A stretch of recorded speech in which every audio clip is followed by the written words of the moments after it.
राधे जगन्नाथ श्रीमन्निताय चैतन्यचरणकमलेभ्य नमः। श्रीमद्गुरुदेवाय नमः। श्री श्रीगुरुचरणकमलाय नमो नमः।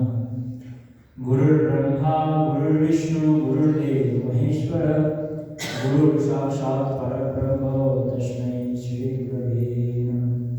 ध्यानमूलं गुरुर्मूर्तिं पूजामूलं गुरुर्पदं मन्त्रमूलं गुरुर्वाक्यं मोक्षमूलं गुरुकृपा बरहा पीरा भीरामं मृगवदतिलकं कुण्डलाक्रन्दुगण्डं कञ्जाक्षकमुपकण्ठं स्मृतशुभमुखं स्वाधरेण स्तवे श्यामं शान्तं त्रिभङ्गं रविकरवसनं भूषितं वैजयन्तं वन्दे वृन्दावनस्थं ज्योतिषदुर्लं ब्रह्मो गोपालवेशं कस्तूरीतिलकं ललाटपटले वक्षस्थले कौस्तुभं नासाग्रे वरमुक्तिकं करतले वेणुकरकङ्कणं सर्वाङ्गे हरिचन्दनं सुललितं कण्ठे च मुक्तावलिं गोपस्त्रीपरिवेष्टितं विजयते गोपालचूडामणिम् अमोलकमोलपन्थी नीलवस्त्रां सुकेशी शशधरो समभक्तां खञ्जनाङ्कीं मनज्ञां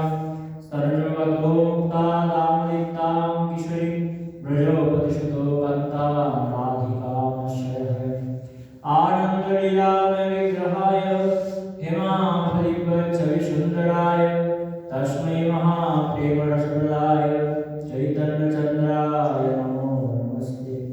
निरानन्दमिदं सर्वं प्रेमानन्दास्पदीकृतं येन तं सततं वन्दे नित्यानन्दं जगद्गुरुं वन्दे सर्वदेवाराध्यं निताय गौरस्वरूपिणे प्रेमवदान्यविग्रहं वन्दे निताय चैतन्यसुन्दरं महाप्रसादजननी सर्वसौभाग्यवर्धिनी आधिव्याधिमरानित्यं तुलसी त्वं नमस्तुते दुर्गमे वदेन्दस्स्खलत्पादवते मुहुः सकृपाय श्रीरामेण सन्तो सन्तो बलं बलम्।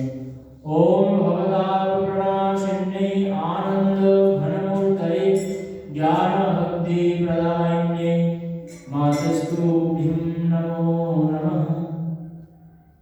जय रूप सनातन भक्त रघुनाथ श्री गोपाल भक्तदास रघुनाथ ऐसाय गोसाई मुनि चरण वंदन जहाँ हृदय विघ्ननाशन विष्णु पुरम वंशाकल्पतरुभ्यश्च कृपा सिन्धुभ्यैव च पतितानां पावनेभ्यो विष्णुवेभ्यो नमो नमः। ब्राह्मणेभ्यो नमो नमः। सर्वसन्तचरणकमलेभ्यो नमो नमः। श्रोत्रिगणेभ्यो नमो नमः। हरे कृष्ण कृष्ण कृष्ण हरे हरे हरे राम राम राम हरे हरे। श्री गुरु प्रेमानंद निताय चैतन्य हरे हरे बोल।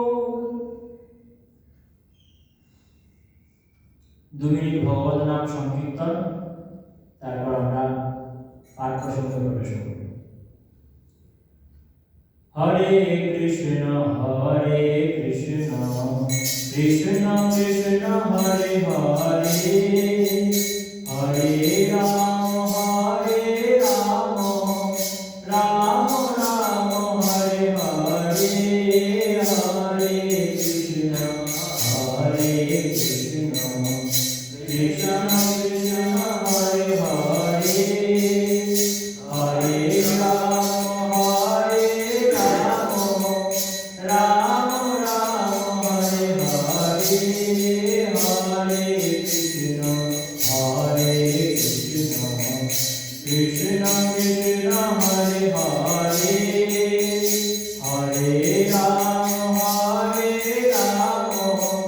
राम राम हरे हरे हरे कृष्ण कृष्ण कृष्ण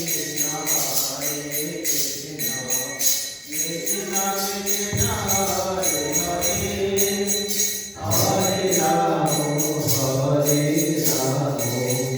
राम राम राम हरे हरे Hare Krishna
সর্বকারণ কারণ অখিল রসামৃত সিন্ধু ভুবন পাবন ভুবন মোহন প্রতিধারণ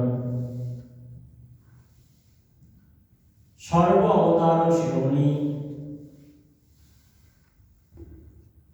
সচ্চিদানন্দ ঘন বিগ্রহ দীনদয়াল নাথ পতিত পাবন ভগবান শ্রী চৈতন্য চৈতন্য মহাপ্রভুর অহৈতুকী কৃপা অপার অনুকম্পা আমাদের সকলের উপর বর্ষিত হয়েছে। পরম স্নেহময়ী করুণাময়ী বাৎসল্য স্বরূপিণী আনন্দের ঘনীভূতা বিগ্রহ শ্রী শ্রী মা আনন্দময়ী মায়ের করুণাঘন বাৎসল্য ধারা আমাদের সকলের উপর নিরন্তর বর্ষিত হচ্ছে, যার ফলস্বরূপ শ্রী শ্রী মায়ের কোলে বসে আমরা সর্ববেদান্ত সার শ্রীমদ্ ভাগবত মহাপুরাণ অন্তর্গত পরমহংস সংহিতার সেই ভাগবতে যা সুখদেব গোস্বামী দ্বারা কীর্তিত হয়েছে, যা পরীক্ষিত মহারাজ দ্বারা শ্রুত হয়েছে, সেই শুক পরীক্ষিত সংবাদের মধ্যে দশম স্কন্ধের অন্তর্গত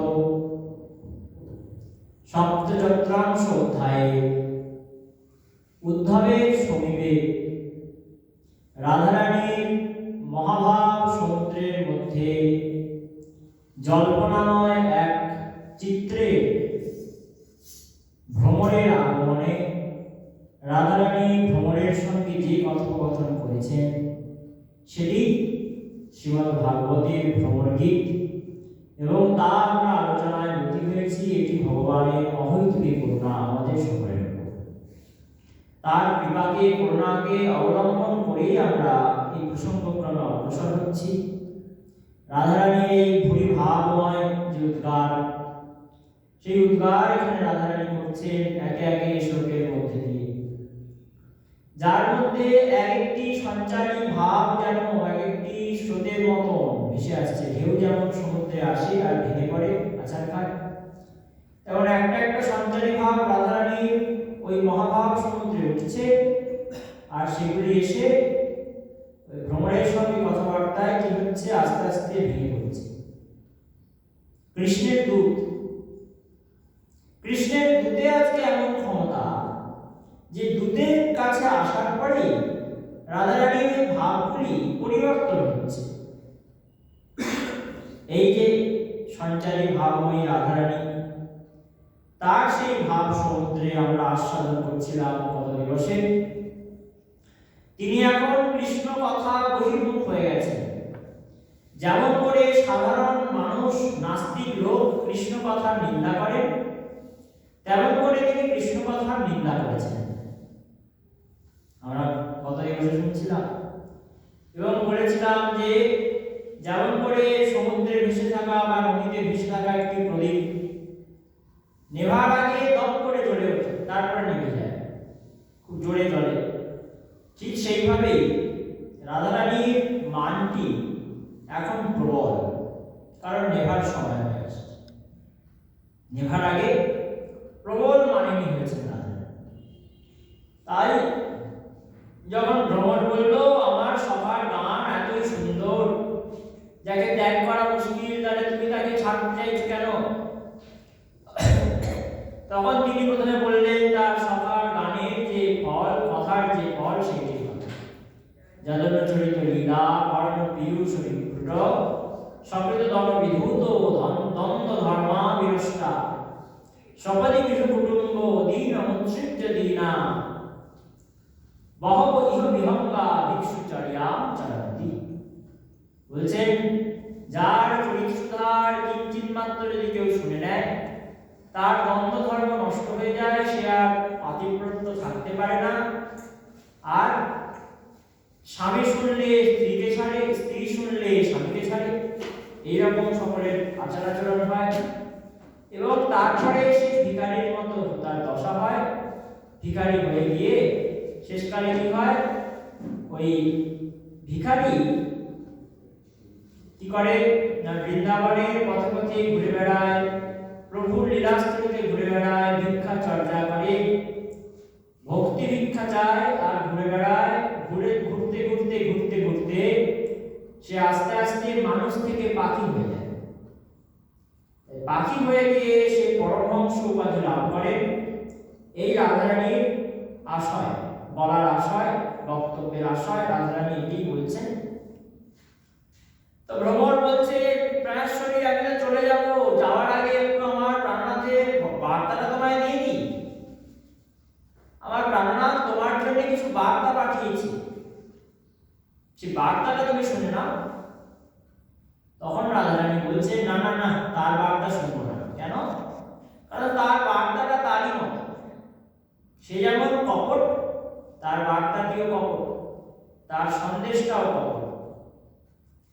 কালকে বলছিলাম যে যেমন করে একটি হরিণকে মারে ব্যাগ, গান শুনিয়ে মারে, প্রথমে বাঁশি বাজায়, সেই গান শুনে হরিণ মোহিত হয়ে যায়, কৃষ্ণবদ্ধা হরিণ্য, সেই হরিণী ব্যাধের গান শুনতে শুনতে যখন মোহিত হয়ে যায়, তখন ব্যাধ কি করে, তাকে তীর দিয়ে মেরে ফেলে। মেরে তো ফেলে, কিন্তু কি হয়, হরিণ তো মারা যায়, কিন্তু গোপীরা বলছেন আজকে আমাদের দশা কি হয়েছে, আমাদেরকে ওইভাবে তীর মেরেছে বটে, কিন্তু আমরা মারা যাচ্ছি না। কেন মারা যাচ্ছি না? কারণ তার যে তীর, তার সঙ্গে তীব্র বিষের সঙ্গে একটুখানি অমৃত মেশানো আছে, তীব্র বিষের সাথে অমৃতের সংযোগ করা আছে, তাই মারা যাচ্ছে, এমন বলছেন শ্রীমতী রাধা। তাই এক কাজ কর ভ্রমর, তুই এক কাজ কর, স্মরণজ উপমন্ত্রী, ওই ভণ্ডের মন্ত্রী, তুই এক কাজ কর, এই ভণ্ডের বার্তা ছেড়ে অন্য বার্তা বল। তুই তো যাবি না, তোকে অনেক করে তাড়াবার চেষ্টা করলাম। রাধারানী ভ্রমরকে বলছেন, মানময়ী রাধে, তিনি বলছেন, ভ্রমর, তোকে তো অনেক করে তাড়াবার চেষ্টা করলাম, ভণ্ডের মন্ত্রী, তুই ভণ্ডের মতনই ভণ্ড বিদ্যা শিখে এসেছিস। ভণ্ড সাধু যেমন লোক ঠকিয়ে বেড়ায়, তেমনই তোর সকাল আচার, আর তেমনই সেই ভণ্ডের মন্ত্রী। পাষণ্ডের উদ্ধার খুব সহজেই হয়। যে ঘুমিয়ে আছে তাকে জাগানো যায়, কিন্তু যে জেগে ঘুমায় তাকে কি জাগানো যায়? জাগানো যায় না। যে ইচ্ছা করে ঘুমানোর নাটক করে তাকে জাগানো যায় না। ঠিক সেরকম পাষণ্ড জানে না বলে পাপ করে, তাকে পাপ মুক্ত করা যায়, কিন্তু ভণ্ড জেনে পাপ করে। যেমন ছিলেন আমাদের দুর্যোধন, কি বলছেন? জানাপি ধর্মম নচমে প্রবৃত্তি, জানাপি অধর্মম নচমে নিবৃত্তি। আমি ধর্মও জানি, অধর্মও জানি। ধর্মে আমার প্রবৃত্তি হয় না, আর অধর্মে আমার নিবৃত্তি হয় না। আমি ধর্ম করতে পারি না, অধর্ম ছাড়তে পারি না, আমি দুটোই জানি। গুরুদেব কৃপাচার্য শুধু অর্জুনকে শেখায় নাই, শাস্ত্র আমাকেও শিখিয়েছে। আমিও পড়েছি, ও পড়েছে, কি ধর্ম কি অধর্ম ওর যেমন জ্ঞান আছে আমারও আছে। কৃষ্ণকে বলছেন দুর্যোধন, কিন্তু আমি ধর্ম জেনেও করি না, আর ও ধর্ম জেনে করে, এটাই তফাৎ। তাই একে বলা হয় ভণ্ড, যারা জেনেও করে না। আমার মতো লোকেরা সব জানে, এটা তার জন্য জ্ঞান পাপ, সব জানে, জেনে পাপ করে, জ্ঞান পাপ। সেই রকম জেনেও করি না, নাম করতে হয়, সব জায়গায় শুনেছি শাস্ত্রের সার, করি কি? করতে পারি না। তাই জেনে যারা করে তাদেরকে বলা হয় ভণ্ড, আর যারা না জেনে করে না তারা পাষণ্ড। ভগবান পাষণ্ডকে খুব সহজে উদ্ধার করে দেন, ভণ্ডকে উদ্ধার করে না। তাই বলছে ওই ভণ্ডের মধ্যে এমনই কৃষ্ণ সব জানে, জেনে শুনে কি করে? ভণ্ডামি করে। সব জানে কি করতে হয়, কি না করতে হয়, কেমন করে প্রেম করতে হয়, সব জানে, জ্ঞান আছে, কিন্তু সখীদেরকে ভণ্ডামি করে কষ্ট দিচ্ছে। তাই বলছে ওই ভণ্ডের মন্ত্রী, যা, অন্য কথা থাকলে বল। ভান্যতা অন্য বার্তা, যদি অন্য কথা বলতে পারিস তবে বল, কারণ আমরা আর ওই কৃষ্ণের কথা, কৃষ্ণের গুণগান শুনতে চাই না। এই শ্লোকটি রাধারানী বললেন।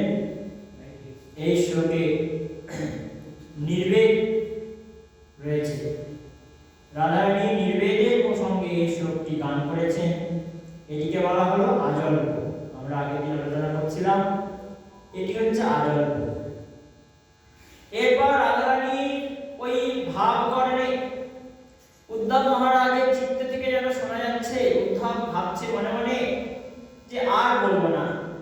যখন শুনতেই চায় না, কৃষ্ণের বার্তা এত প্রিয়তম যিনি, তার বার্তা যখন শুনতেই চায় না, এর কাছে বলে কি করবো, যাই চলে যাই। উদ্ধব যেন মনে মনে ভাবলেন চলে যায়। সঙ্গে সঙ্গে রাধারানীর ওই দৃষ্টিপথ থেকে ভ্রমরটি অদৃশ্য হয়ে গেল। রাধারানী ভ্রমরটিকে দেখতে পাচ্ছেন না, কারণ এতক্ষণ তো বারবার কাছে আসছে, বারবার দূরে যাচ্ছে, গুনগুন করতে করতে। রাধারানী ভেবেছে একটু দূরে গেছে, যখন আবার আসবে। কিন্তু এত অপমান করেছে রাধারানী ভ্রমরকে, আজকে ভ্রমর কৃষ্ণের দূত অপমানিত হয়ে যেন চলে গেছে।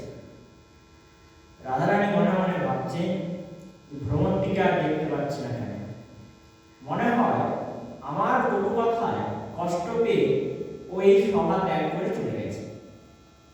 রাধারানীর মান প্রদীপটি নিভে গেল সঙ্গে সঙ্গে। কেন? প্রিয়ের সঙ্গ প্রসঙ্গ ছাড়া যায় না। যতই মানিনি থাক, কাছে থাকলে মান হয়, কিন্তু যখন দূরে চলে যায় না, তখন মানটাকে আর ধরে রাখা যায়, তখন তার জন্য কাম দিচ্ছে না। রাধারানীর কাছে এতক্ষণ দূত ছিলেন। দূত হচ্ছে প্রিয়ের সঙ্গী, সঙ্গী ছিলেন, তাই রাধারানীর মনে হচ্ছিল যে দুধটি যেন আমার কৃষ্ণের প্রতীক, তাই তার প্রতি মান করে, কৃষ্ণের প্রতি মান করে তিনি বসেছিলেন এতক্ষণ। এবার দুধকেও দেখতে পায় না আর মানও নেই, এখন তিনি কলহান্তরিতা, তার কলহে অন্তর হয়েছে। এদিকে আমাদের উজ্জ্বল নীলমণি গ্রন্থ বলছেন রূপস্বয়বার ইয়া সখীনাম পুরো পাদপতিতম বল্লভম উষা নিরস্য পশ্চাৎ উপত্তি কলহান্তরিতা উষা। কলহান্তরিতা নায়িকা কাকে বলে? কলহের অন্তর করতে চান যিনি, তাকে বলা হয় কলহান্তরিতা। যেমন বলছেন যা সখীনাম পুরো পাদপতিতম বল্লভম উষা। পাদপতিত, চরণে পতিত বল্লভকে, চরণে পতিত কৃষ্ণকে যিনি মান করে তাড়িয়ে দেন, এবং সেই কৃষ্ণ চলে যাওয়ার পর, নিরাশ হয়ে চলে যাওয়ার পর, তারপরে যিনি নৈরাশ্যপূর্ণ বচন বলেন, যিনি খেদ করেন কেন আমি তাড়িয়ে দিলাম, কেন আমি মান করলাম, এই খেদ করেন এবং কৃষ্ণকে ফিরে পেতে চান, তাকে বলা হয় কলহান্তরিতা। এই কলহান্তরিতা নায়িকা এখন হয়েছেন শ্রীমতী রাধা ঠাকুরানী। যদিও এখানে একটি কথা যে এখানে কৃষ্ণর বদলে কৃষ্ণের দূত আছে। কলহান্তরিতার সংজ্ঞায় কি বলা হলো না, প্রিয়কে, পাদপতিত বল্লভকে তাড়িয়ে দেওয়া। কিন্তু এখানে বল্লভ পায়ে পড়ে নেই, বল্লভের দূত পড়ে আছে। বল্লভ মানে কৃষ্ণ পায়ে পড়ে নেই, রাধারানী, কৃষ্ণের দূত পড়ে আছে। তাই এটি সংজ্ঞার সঙ্গে একটু মিল খাচ্ছে। কিন্তু রাধারানীর ভাবটি আজকে এতই গাঢ় যে ওই পায়ে পড়ে থাকা দূতটিকেও রাধারানী ভাবছেন এটি আমার কৃষ্ণের প্রতীক। যেমন করে বলেছিলাম না যে পতি দূরে গেছে তো একটা ফটো দিয়ে গেছে, ফটোটাকেই পতি ভেবে পুজো করছে, ঠিক সেরকম ওই দূতটি যেন আজকে তার কাছে কৃষ্ণের প্রতীক। সেই ভেবে তিনি চলে গেছে বলে, ওই দূত চলে গেছে এই দেখে আর রাধারানীর প্রাণে জেগেছে বিরহ উত্তাপ। কাঁদছেন রাধারানী বসে বসে, চোখ দিয়ে জল চলে এসেছে। এতক্ষণ জল ছিল না, এতক্ষণ কাঁদছিল না, এবার রাধারানীর কান্না। কেন কান্না? কারণ দূত চলে গেছে, আর কোনোদিন যদি না আসে তখন কি করবো? সখী গো, অনেক কটু কথা ওকে শোনালাম, কি খারাপ কথাই না ওকে বলিনি আমি। বললাম মাতাল, তারপরে বললাম ও হচ্ছে অসিতের সখা, কালোর বন্ধু, তারপরে বললাম তার দূত, তারপরে বললাম কপটের বন্ধু, আরো কত কত কত কত গালাগাল দিয়েছি।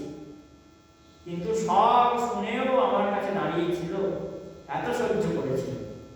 যেমন ওর সখা গুণী তেমন ও গুণী। কৃষ্ণের গুণগান এখন করছেন রাধারানী, যেমন সখা তেমন ও। সব সহ্য করেও, অপমান সহ্য করেও আমার কাছে দাঁড়িয়েছিল। কিন্তু অন্তিমে হলো কি? অন্তিমে এমনই কথা শুনিয়ে দিলাম যে ওর সখার নিন্দা আর শুনতে পাচ্ছে না। ভণ্ডের মন্ত্রী যখন বলছি তখন আর থাকতে না পেরে ও চলে গেল। এইভাবে রাধারানী কাঁদছেন। আর কাঁদতে কাঁদতে কাঁদতে কাঁদতে যখন আবার ভ্রমণটি সামনে এসেছে, আবার ভ্রমণটিকে দেখতে পেয়েছেন, যখনই কাঁদছেন, কান্না যখন প্রবল হয়ে গেছে, আবার ভ্রমণটি চোখের সামনে চলে এসেছে। তখন রাধারানী সেই ভ্রমণকে দেখে খুব খুশি হয়েছে যে এসেছিস, তোকে এত করে বললাম, এত গালাগাল দিলাম, তাও তুই এসেছিস, দেখ দেখ দেখ তোর কত সুন্দর স্বভাব। এই বলে রাধারানী তার সঙ্গে যে কথা বলছেন সেটি পরবর্তী শ্লোকে প্রতিকল্প নামে খ্যাত। বলছেন প্রিয় সখ পুনরাগা প্রেয়সা প্রেষিতাঙ্গিম বড়য় কিমনুরুন্ধে মাননীয় শিবিঙ্গ নয়সি কথয় কথমিয়স্মান দুস্তেজ্য দন্ত পার্শ্বম সতত বরসি সৌম শ্রী বধূর শাকমাস্তে। এই শ্লোকটি বললেন শ্রীমতী রাধারানী। বলছেন প্রিয় সখ, হে আমার পরম প্রিয় কৃষ্ণের সখা। এইটির একটি মানে এটি হলো, আরেকটি মানে করা যায় আমার প্রিয় সখা। শ্রুতি মানে না। রাধারানী যেন বলছেন আমার কৃষ্ণের প্রিয় সখা তুমি, আবার এটা আরেকটু ভাবে বলা যায় তুমি আমারও প্রিয় সখা। যে কৃষ্ণের বন্ধু সে আমার বন্ধু, তাই না? যে কৃষ্ণকে ভালোবাসে না সে আমার কেউ নয়। এই তো প্রেমের কথা।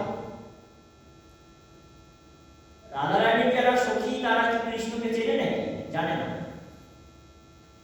মঞ্জরি স্বরূপের যে ভজন, যেটা গৌড়ীয় বৈষ্ণবের জীবন, সে ভজনে কৃষ্ণ কোন বস্তু তাকে খায় না, মাথায় মাখে না, গায়ে পড়ে, জানে না সখীরা। কৃষ্ণকে খাওয়া যায়, কৃষ্ণকে মাথায় মাখা যায় না, গায়ে পড়া যায়, সখীরা জানে। কি জানে? শুধুমাত্র জানে প্রাণেশ্বরী। মোর প্রাণেশ্বরী রাধা বৃন্দাবনেশ্বরী, তার প্রাণনাথ বলি ভজি গিরিধারী। কেন কৃষ্ণ নাম করি, হরে কৃষ্ণ কেন করে? তার কারণ মোর প্রাণেশ্বরী রাধা বৃন্দাবনেশ্বরী, আর তার প্রাণনাথ বলি ভজি গিরিধারী। রাধারানী খুশি হয় যদি আমরা গিরিধারীর নাম করি।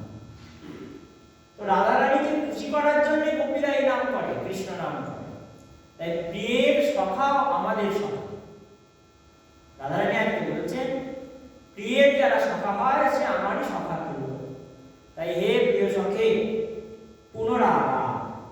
পুনরায় এসেছি।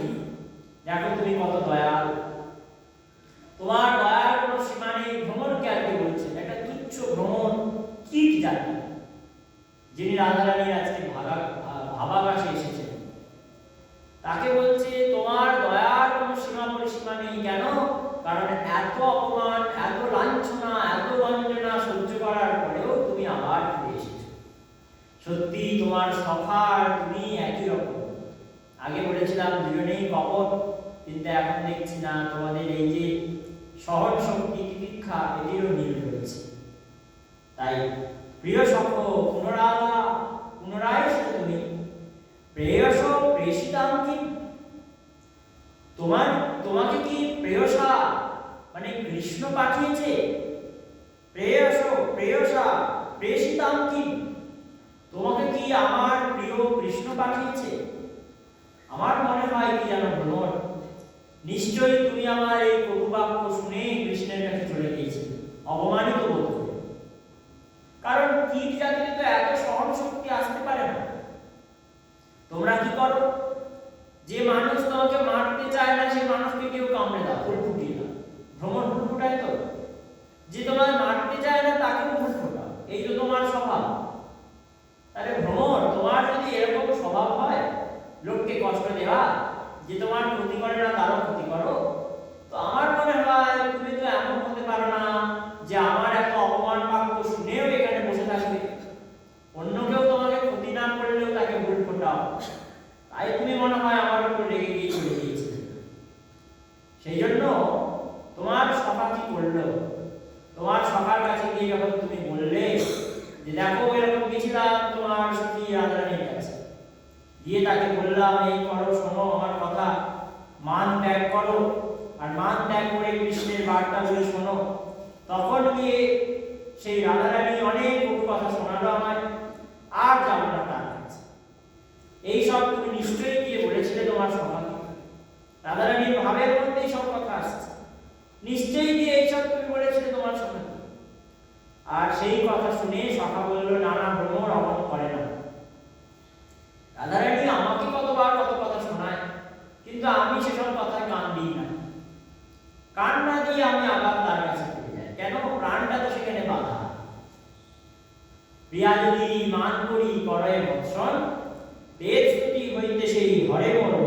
প্রিয়ার মানটি বেদের স্তুতি, ভর্ৎসনাটি বেদের স্তুতি। তুমি অতি বড় বড় হে নন্দ ঘোষ নন্দন, ধেনু চড়াও বেনু বাজাও রাজপাট নাহি পঠন। পরে বলছে কৃষ্ণের বাবা মা তুলে গালাগালি দিচ্ছে কৃষ্ণ কবিরা। কি বলছে? তুই অতি বড় বড় রে নন্দ ঘোষ নন্দন, নন্দের বেটা তুই অত্যন্ত বর্বর। বাবা তুলে গালাগালি দিচ্ছে, নন্দের বেটা তুই অত্যন্ত বড়। তাহলে ছেলেকে যদি কেউ নন্দের বেটা তুই অত্যন্ত বর্বর বলা হয়, তার মানে বাবাকেও তো গালাগালি দেওয়া হলো। তো বাবা তুলে গালাগালি দিচ্ছে কৃষ্ণকে, কিন্তু কৃষ্ণ কি বলছে ঘুরে সখীদের চরণে পড়ে বলছে সখী একবার মিলিয়ে দাও রাধারানীর সঙ্গে। কিছু বলছে না, শিশুপাল গালাগালি দিল 100টা, ব্যাস তাকে সুদর্শন দিয়ে কেটে ফেলল। কিন্তু এখানে সখীরা গালাগালি দেয়, পড়াশোনা জানে না, বড় মূর্খ, কি ওটা বলে, ধেনু চড়াও, বেলু বাজাও, রাজপাট নাই পঠন, পড়াশোনা জানে না। তাই কি করে প্রেম করতে হয় আমাদের রাজনীতির সঙ্গে, সেই জ্ঞান তোমার নেই। এইসব বলে গালাগালি যখন দেয়, প্রতি উত্তরে কৃষ্ণের যেন কানে মধু ঝরে পড়ে। এই শব্দগুলি কৃষ্ণের কানে মধুময়। কেন? ভালোবেসে যদি কেউ তাকে গালাগালিও দেয়, সেটি তার কাছে ভালো লাগে। ভক্তের উপেক্ষাও তার কাছে আনন্দদায়ক বলে মনে হয়। ভক্ত তাকে যদি না নেয়, তবুও ভগবান তাকে ছাড়তে পারে না। ভগবানের এমনই ভক্ত বাৎসল্য স্বভাব। একজন নন্দগাঁয়ে থাকতেন, যিনি প্রত্যেক দিন কৃষ্ণকে মালা পরাতেন নিজে হাতে রেখে। তো বহুদিন মালা পরিয়ে যাচ্ছে, কৃষ্ণ আসে না, অনেক মালা পরিয়েছে। এবার মনে মনে চিন্তা করলেন, এই এতদিন ধরে চরণে পড়ে আছি, যেমন কালো রূপ তেমন কালো মন। ভক্তের যেমন ভাব, ভক্তরাও ওই রাধারানীর থেকেই আসতো। ভক্তরা আর অন্য কিছু নয়, ওই রাধারানীরই একটা একটা ছোট্ট ছোট্ট ছোট্ট ছোট্ট অংশ। তো ভক্তের মধ্যে যে ভাবটি, ওটা রাধারানীরই ভাব, কারণ গুরু, প্রেমের গুরু রাধারানী। তাই যত ভক্তের ভাব আসে, সেই ভাবগুলি ওই রাধারানীর থেকেই আসে। তাই যেন বলছে, ওই কালো যেমন ছেলেটা, তার মনটাও কালো। এতদিন ধরে ফুলের মালা পরাচ্ছি, একবারও দেখা দিল না। আজ থেকে আর একে ডাকবো না, যাই রাধারানীর কাছে, বর্ষা নাই গিয়ে থাকবো রাধারানীর সেবা। যখনই বর্ষার দিকে পা বাড়িয়েছে, দুই ভাই এসে হাজির কানাই বলায়। দুজনেই কালো। দেখবে নন্দগাঁয়ে গিয়ে দেখবে, নন্দগাঁয়েতে কৃষ্ণ বলরামের মূর্তি আছে। নন্দ বাবার দিকে বলরাম, যশোদা মায়ের পাশে কৃষ্ণ, দুজনেই কালো। বলরাম কালো ছিল নাকি? কালো ছিল না, কিন্তু কালো মানে মূর্তি কালো। কেন? একবার কি হয়েছিল, বলরাম দাদা কানাইকে রাগাচ্ছে,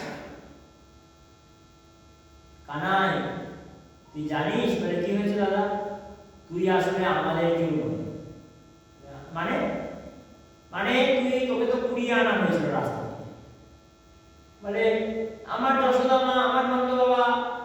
না না না, নন্দ বাবা যশোদা তোর নয়, ওরা সব আলাদা। তোকে তো রাস্তা থেকে কুড়িয়ে পাওয়া হয়েছে, পড়েছিলি রাস্তার ধারে, তোকে কুড়িয়ে আনা হয়েছে। তোমার কাছে কি প্রমাণ আছে? বলে এই দেখ, আমি ফর্সা, নন্দ বাবা ফর্সা, যশোদা মা ফর্সা, রোহিণী মা ফর্সা, আর তুই একা একা কালো হয়ে গেছিস। এই যুক্তি দিয়েছেন বলরাম দাদা, তুই একা কালো আর আমরা সবাই ফর্সা। তার মানে কি? তার মানে কি আমাদের কেউ সম্পর্কের না।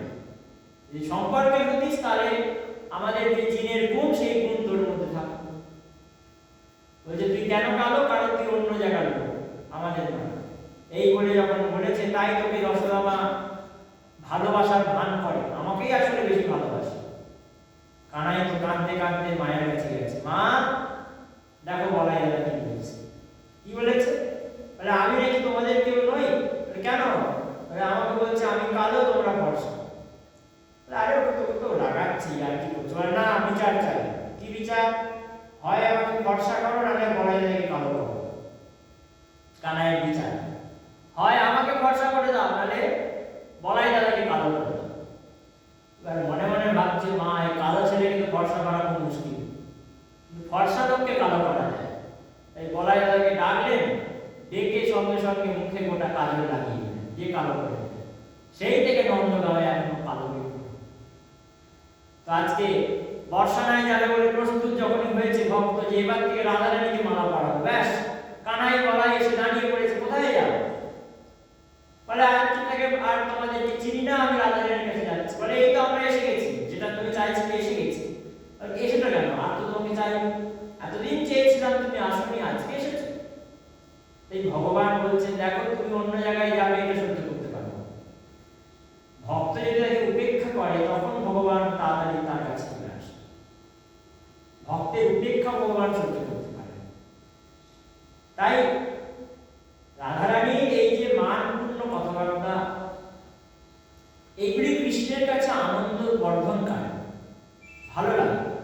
ভক্তের গালাগালি ভগবানের খুব ভালো লাগে। সেই জন্যই তো গোপীদের ঘরে ঘরে ভগবান চুরি করতে যেতেন। চুরি যত করতেন আর তারা সবাই মিলে কৃষ্ণের নামে একটা একটা করে অভিযোগ এনে মাকে বলতেন, আর অভিযোগগুলি কৃষ্ণ শুনে আনন্দ পেতেন। তাই রাধারানী আজকে বলছে, ওরে ভ্রমর, তোর মধ্যে এই গুণ থাকতে পারে না যে তুই এত সহিষ্ণু হবি যে তোকে এত এত কথা বলে আমি ভুল ফোটানোর মতো ব্যথা দিলাম। কপটের বন্ধু, মধুপতি, মদ খেয়ে আসার লোক, এসব বললাম এত কিছু, তাও তুই এত সহিষ্ণু হয়ে আমার কাছে ফিরে এসেছিস। এটা তোর স্বভাব হতে পারে না, এটা তোর ওই সখানি স্বভাব। যতই বলি তোতে আর তোর সখাতে মিল আছে, কিন্তু তোর সখা তোর থেকে অনেক ভালো, এটাই তোর সখানি স্বভাব হতে পারে একমাত্র। তাই তুই মনে হয় তোর সখার কাছে গিয়ে বলেছিলি যে আমাদের কথা শুনতে চাইনি আমার কথা, তাই আমি ফিরে এসেছি, আমি আর যাব না। তখন তোর সখা তোর হাতে পায়ে ধরে তোকে আবার পাঠিয়েছে আমাদের মানভঞ্জন করার জন্য, তাই তো?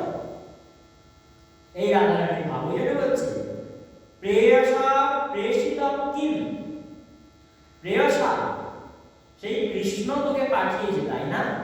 আমার প্রিয় কৃষ্ণের দ্বারা তুই প্রেষিত, তুই এসেছিস, তাই না? আচ্ছা, এসেই যখন গেছিস তখন বলি, বড়য় কিমনুরুন্ধে মাননীয় শিবিঙ্গ, ওরে ভ্রমর, তুই কৃষ্ণের কথা শুনে যখন এসেছিস, তোর আর জুড়ি মেলা ভার। তুই তো এখন আমাদের কাছে মাননীয় সম্মানীয় অতিথি, তোকে সম্মানিত করতে হবে, সম্বর্ধনা দিতে হবে। কেন?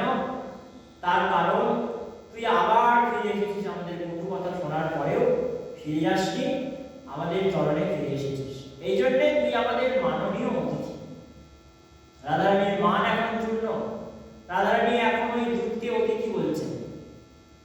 উদ্ধব শুনছে, কি ভাব পাল্টে গেল রাধারানী, তুই আমার অতিথি, তাই তোকে স্বাগত জানানো আমার কাজ। তুই কৃষ্ণের দূত, বল কি বর চাস? যদি দিতে পারি, এই অভাগিনীর দ্বারে যদি থাকে সেই বর, তাহলে অবশ্যই তুই পাবি, বল তুই কি বর চাস? রাধারানী বলছে, যে বর চাইবি সেই বর দে। বড়য় কিমনুরুন্ধে, বর প্রার্থনা কর। মাননীয় শিবলিঙ্গ, ওরে তুই আমাদের কাছে মাননীয় কেন? তুই আমার সখার দূত, তাই তুই মাননীয়। ভাবুন, যে দূতকে এতক্ষণ কটু কথা শোনাচ্ছিলেন, সেই দূতকেই এখন বলছে তুই আমার মাননীয়। এটি হচ্ছে রাধারানীর ভাবে সম্মান।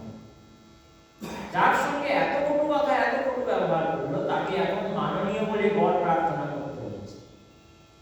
এরই নাম হচ্ছে ভুরি ভাব, বিভিন্ন রকমের ভাব। আসলে রাধারানী কিছু করেন না, এই ভাবগুলির স্রষ্টা রাধারানী নন। রাধারানী তো শুধু বসে থাকে, ভাব তাকে দিয়ে নাচায়, ভগবানকেও ভাব নাচায়। এই জন্য বলা আছে মহাপ্রভুর ক্ষেত্রে চৈতন্য চরিতামৃতে, প্রভুর দেহ যেন একটা নট, আর ভাবগণ তার গুরু। গুরু নানা ভাবগণ প্রভুর ইন্দ্রিয় মন নানা নৃত্যে সতত নাচায়। ভাবগণ গুরু হয়েছে, গুরু হয়ে কি করছে? প্রভুর ইন্দ্রিয় মনকে শিষ্য করেছে। মহাপ্রভুর যে ইন্দ্রিয় আর মন, সেগুলিকে শিষ্য করে নানা নৃত্যে সতত নাচায়।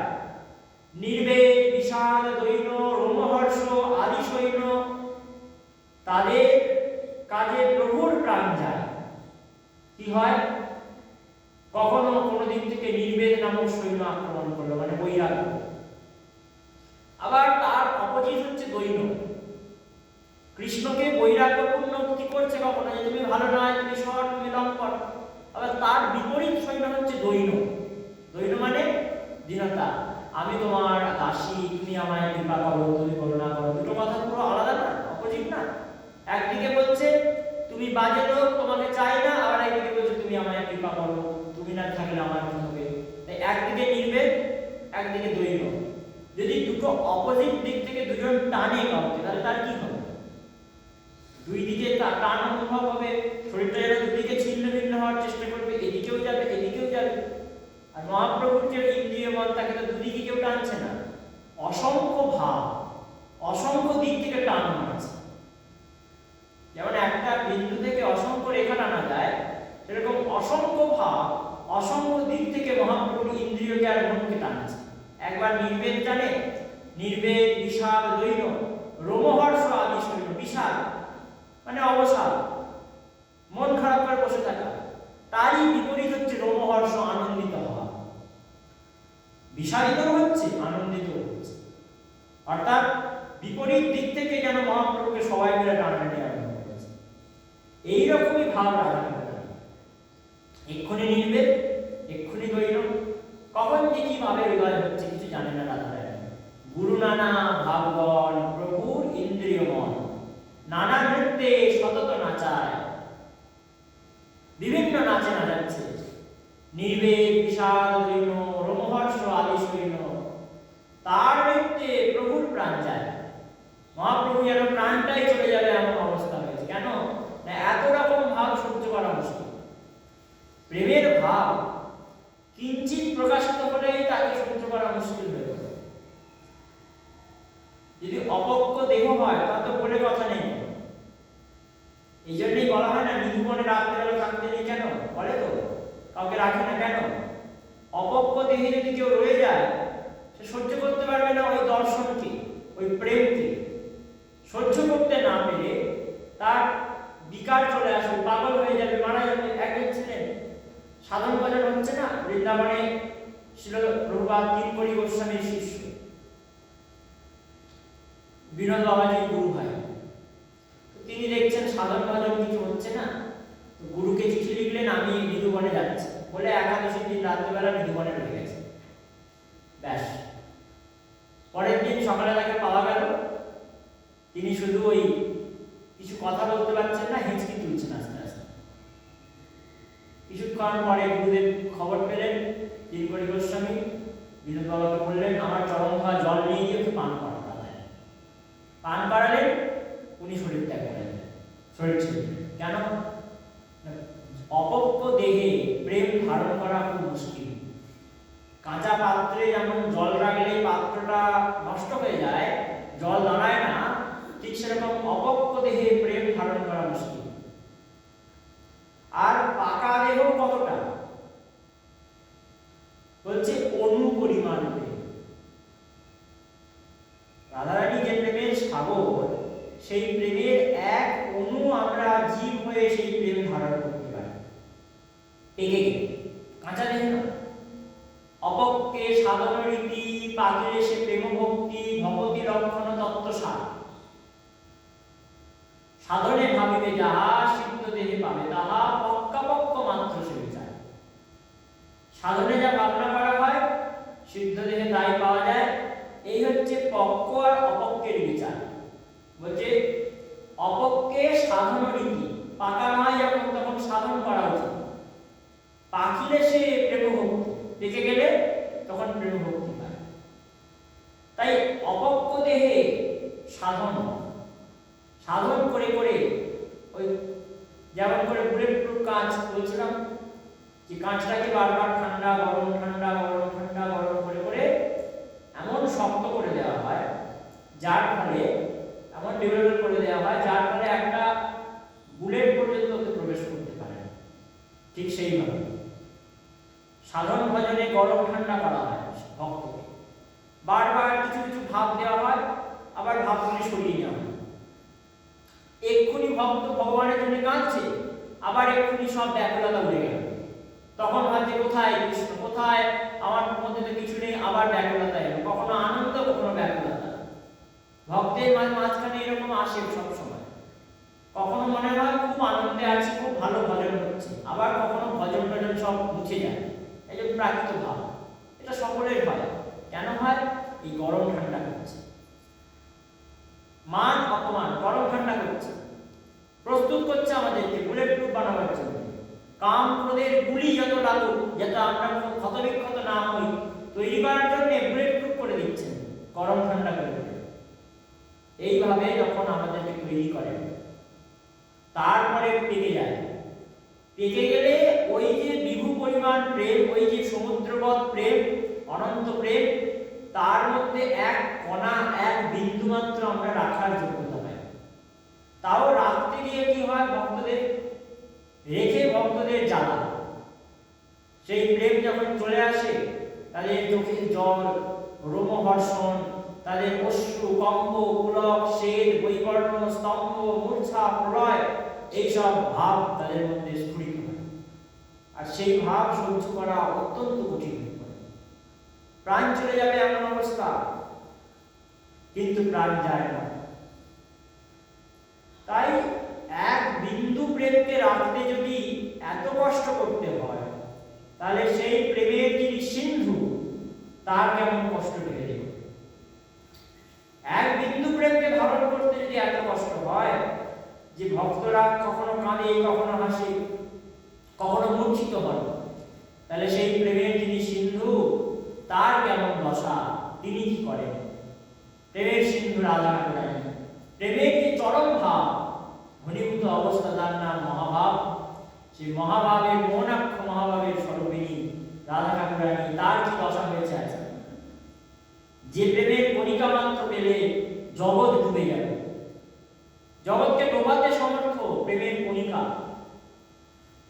তাই সেই আনন্দময়ী রাধারানী, সেই প্রেমময়ী রাধা ঠাকুরানী, তিনি আজকে বলছেন যে দেখ, তুই এসেছিস, কেন এসেছিস জানিস?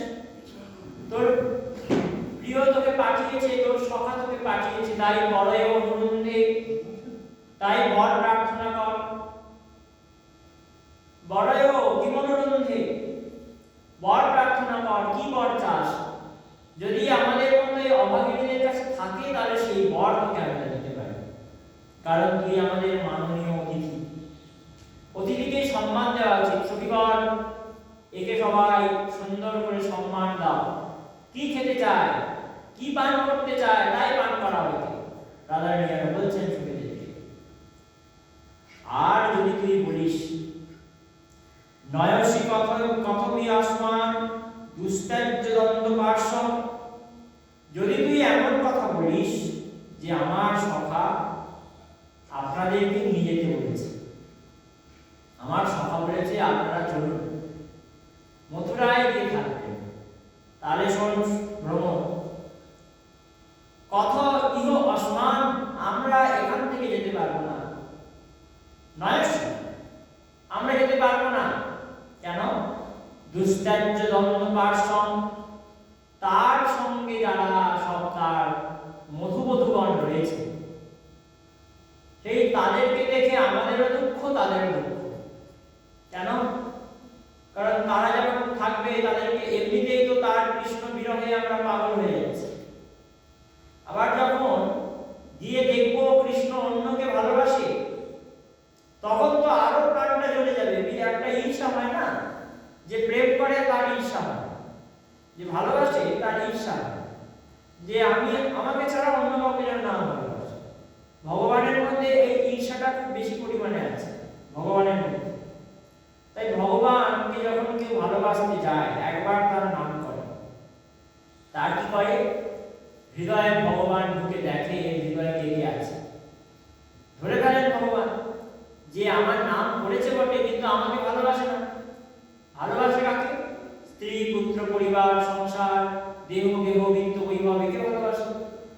তখন ভগবানের ঈর্ষা জাগে যে আমার নামও করে আর এই জগৎকেও ভালোবাসে, এটা কি সম্ভব? তাই কি করে, লাথি মেরে মেরে সবাইকে ফেলে দেয়। এমন ঈর্ষা করে ভগবান, এমন হিংসুটে। কি করে, আমাদের হৃদয়ে থাকা যে কাম, ক্রোধ, লোভ, মোহ, ঘরের টান, সংসারের টান, কারণ প্রতিপুত্রের টান, যে সমস্ত আমার আমার ভাব থাকে, সেইগুলিকে লাথি মেরে মেরে তাড়িয়ে দেয় ভগবান, দিয়ে নিজের বসার জায়গা করে দেয়। এমন ওই টিপিক্যাল বাংলায় বলতে গেলে একল সে, মানে একা ছাড়া থাকতে পারে না, একাই ষাঁড়। ওই একা ষাঁড় একাই থাকে, বাকি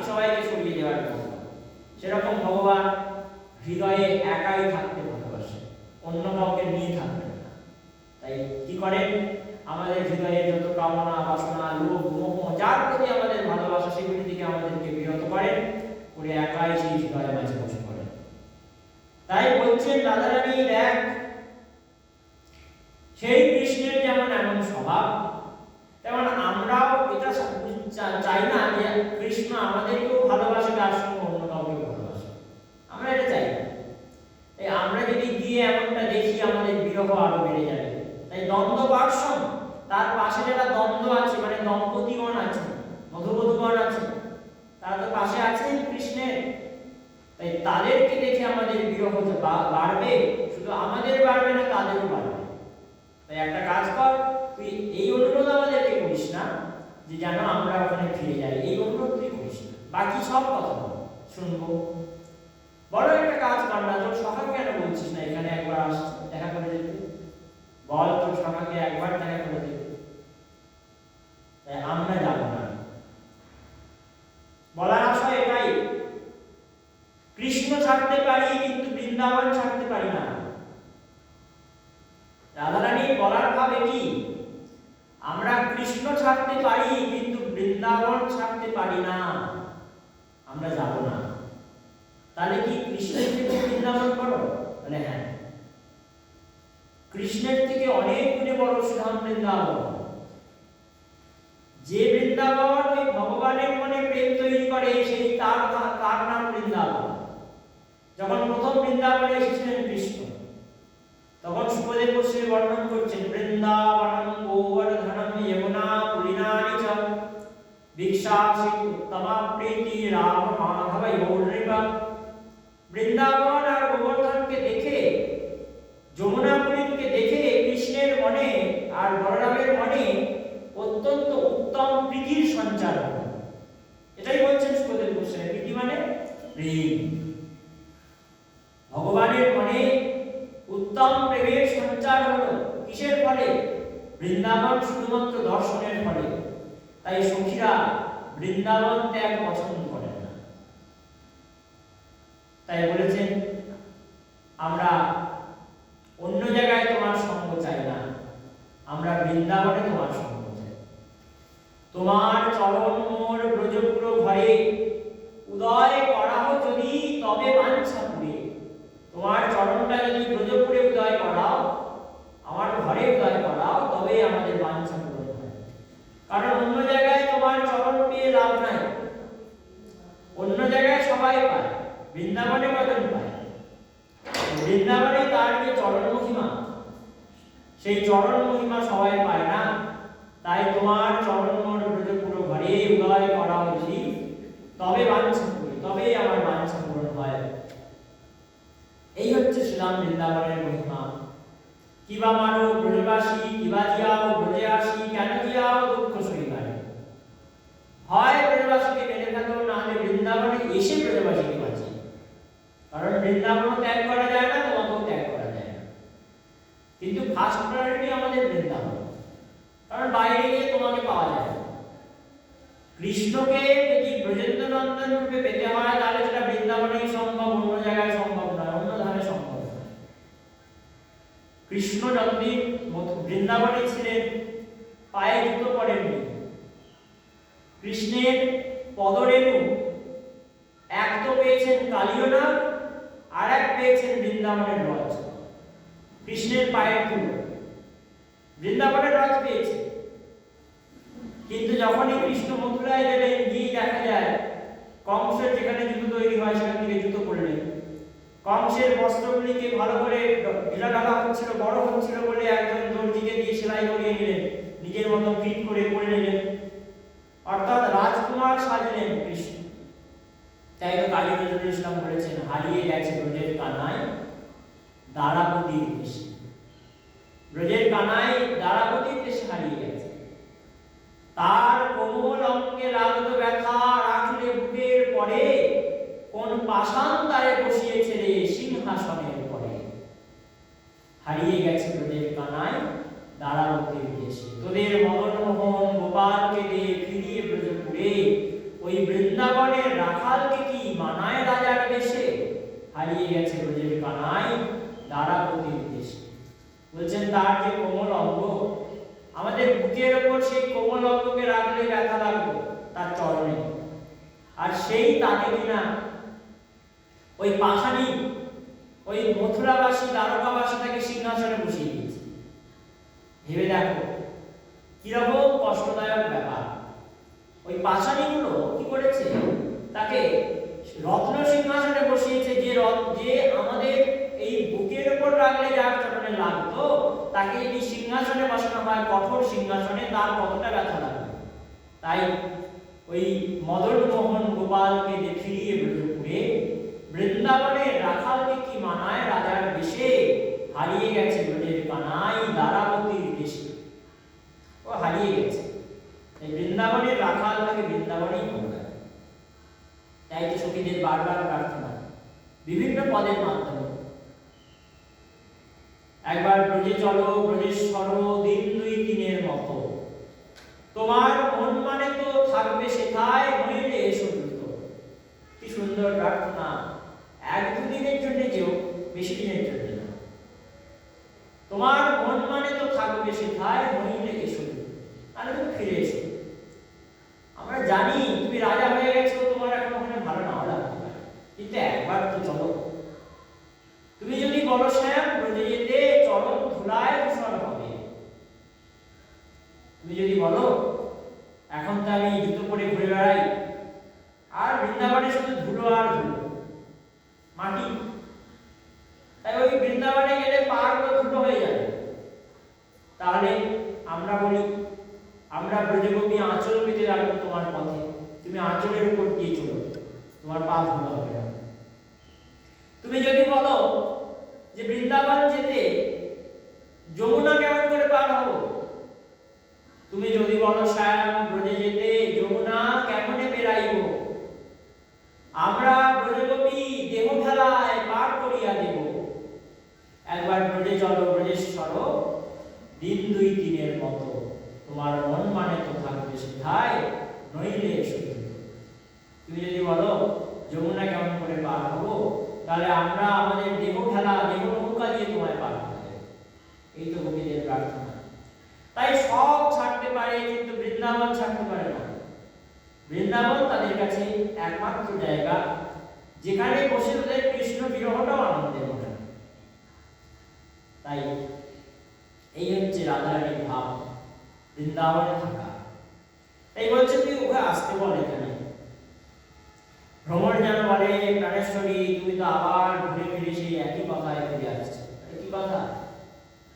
সেই তো তুমি বলছো যে আমার সখা নাকি অন্যদের সঙ্গে রয়েছে, দুস্ত্যাজ্য দ্বন্দ্ব স্পর্শ, বলছেন না যে সেই গোপীদের সেই মধুবনের সঙ্গে রয়েছে, এই কথা তো তুমি ঘুরে ফিরে আবার একই জায়গায় আসো। বলে ওরে শোন ভ্রমণ, তুই মাননীয় বটে, তুই আমার মাননীয় সম্মানীয় অতিথি, তবে মিথ্যা কথা বলিস না, এটা সম্মানীয় লোকের শোভা দেয় না। দেখ তোকে আমি সম্মান দিচ্ছি বটে, কিন্তু তারপরে মিথ্যা কথা বলা তোর উচিত হবে না, সত্য বল।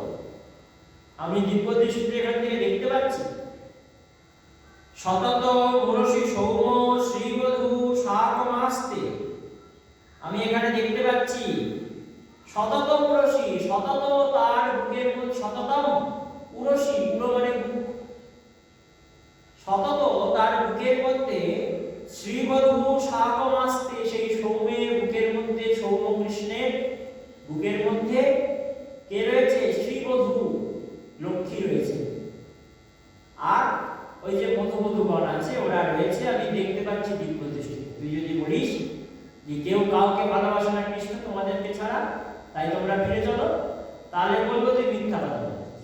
কেন? কারণ আমি দেখতে পাচ্ছি তো লক্ষ্মী ওর বুকে রয়েছে, শাকমাস্তে সবসময় রয়েছে। যে আগে ছিল এই স্বর্ণরেখা, বলছিলাম না একটা স্বর্ণরেখা, সেটাই যখন বৃন্দাবন ত্যাগ করলো গিয়ে হয়ে গেল লক্ষ্মী ঠাকুর, আর হয়ে এখন শুধু বুক জুড়ে নয় দেহ জুড়ে অবস্থান হচ্ছে, ঐশ্বর্যের মূর্তি হয়ে গেছে কৃষ্ণ মাধুর্য থেকে। তাই পূর্ণতম থেকে পূর্ণতর হয়ে গেছে কৃষ্ণ মথুরায় গিয়ে। ভগবানের যে রূপ পূর্ণ, পূর্ণতম, পূর্ণতর পূর্ণতর পূর্ণতম, সেই পূর্ণতম ব্রহ্ম হচ্ছেন কৃষ্ণ ব্রজেন্দ্র নন্দন। তাই তো বিশ্বনাথ চক্রবর্তীপাদ বলেছেন যে আমাদের আরাধনার বিষয় কি? আরাধ্য ভগবান ব্রজেষু তনয় তদ্ধাম বৃন্দাবনম। আরাধনার বিষয় বলছে আরাধ্য ভগবান ব্রজেষু তনয়, বৃন্দাবনের যে ঈশ্বর নন্দরাজা তার তনয় আমাদের আরাধনার বিষয়, তার পুত্র। কেমন করে? বলে তদ্ধাম বৃন্দাবনম, তার বৃন্দাবনে ধামে থেকে তার ভজন। আর কি? তদ্ধাম বৃন্দাবনম রম্যা কাচি উপাসনা ব্রজবধূ বর্গেণ ইয়া কল্পিতা। উপাসনাটা কেমন?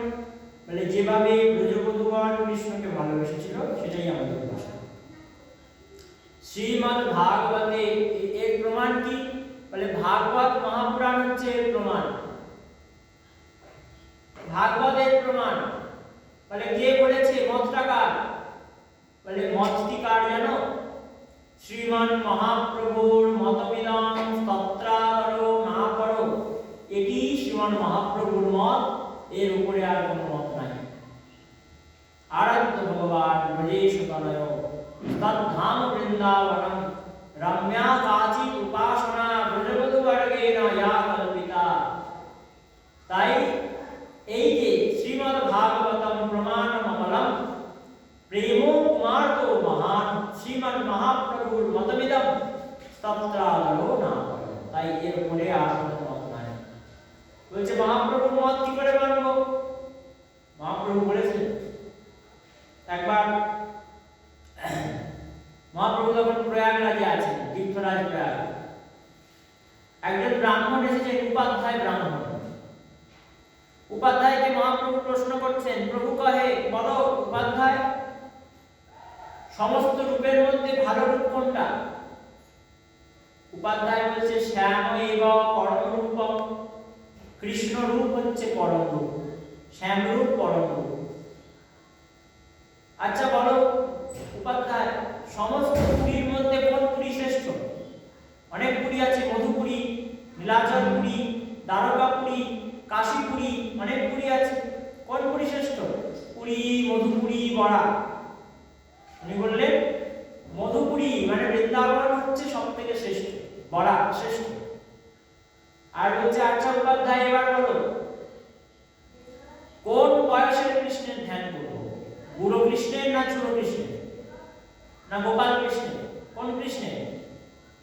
বলে বয়ক কৈশোরকম ধ্যেয়, ধ্যান যদি করতে হয় কিশোর কৃষ্ণের ধ্যান, নবকিশোর নটবর, তার যে স্বরূপ সেই স্বরূপের ধ্যান। আর সমস্ত রসের সার কোনটা জিজ্ঞাসা করলেন, তখন বলছে আত্মএব পরম রস, মাধুর্য রস, মধুর রস সব রসের ছিল। তাই মহাপ্রভুর এই কথা থেকে আমরা বুঝতে পারি যে এই যে বৃন্দাবন, বৃন্দাবনটি সাধনার একমাত্র জায়গা যেটিকে ছাড়া যায় না। তাই রাধারানী এখানে এই কথা বলছেন যে বৃন্দাবন ছেড়ে আর ভজন হয় না। তাই বৃন্দাবনে কৃষ্ণ চিন্তন, কৃষ্ণের জন্য কাঁদা ভালো, কৃষ্ণের কাছে কাঁদা। এই রাধারানীর ভাবুকটি, এই শ্লোকটিকে বলা হলো প্রতিজল্প। এটি নবম জল্পনা, এর নাম প্রতিজল্প। প্রতিজল্পের লক্ষণ কি? বলছে দুস্ত্যাজ্য দ্বন্দ্ব ভাবেস্মিন প্রাপ্তির না হেত্য নুদ্ধতম দ্রুত সম্মান ভক্তি যত্র সব পরিকল্পকম। দুধকে সম্মান দেওয়া, যেখানে দুধকে সম্মানের উক্তি করা হয়, যেখানে তার দ্বন্দ্বগণ মানে তার দম্পতিগণ থাকার জন্য তাকে ত্যাগ করার কথা মনে হয় বা তিনি ত্যাগ করতে পারছেন না এই কথা বলা হয়, এবং সেই দুধকে কাছে পেয়ে রাধারানী খুব খুশি হন, প্রাপ্ত করে খুশি হন। এই রকম লক্ষণ যে শ্লোকে থাকে তাকে বলা হয় প্রতিজল্প। এটি রাধারানীর প্রতিজল্প ভাব। এরপরে রাধারানী মান তো আর নাই, মান মোহিত হয়ে গেছে, বিমোহিত, মান চুরি হয়ে গেছে। ওই আজকে ভ্রমর যেন কৃষ্ণের মতনই রাধারানীর মানটাকে সরিয়ে দিয়েছে। তাই এবার রাধারানী এতক্ষণ পরে খবর নিচ্ছে।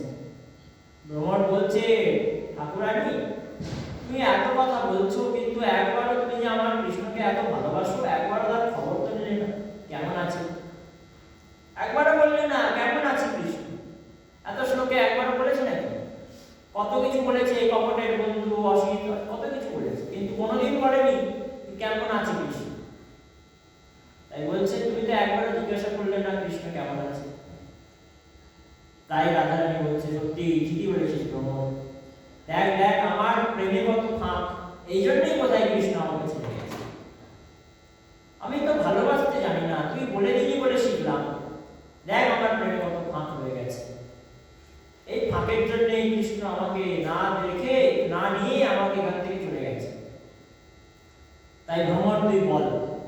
সখীগণ তোমরা শোনো, ভ্রমর আমাকে বলছে আমি কৃষ্ণের খবর নিই না, সত্যিই আমি একটা অপরাধের কাজ করেছি। ভ্রমর ক্ষমা করে দে, তুই আমায় বল।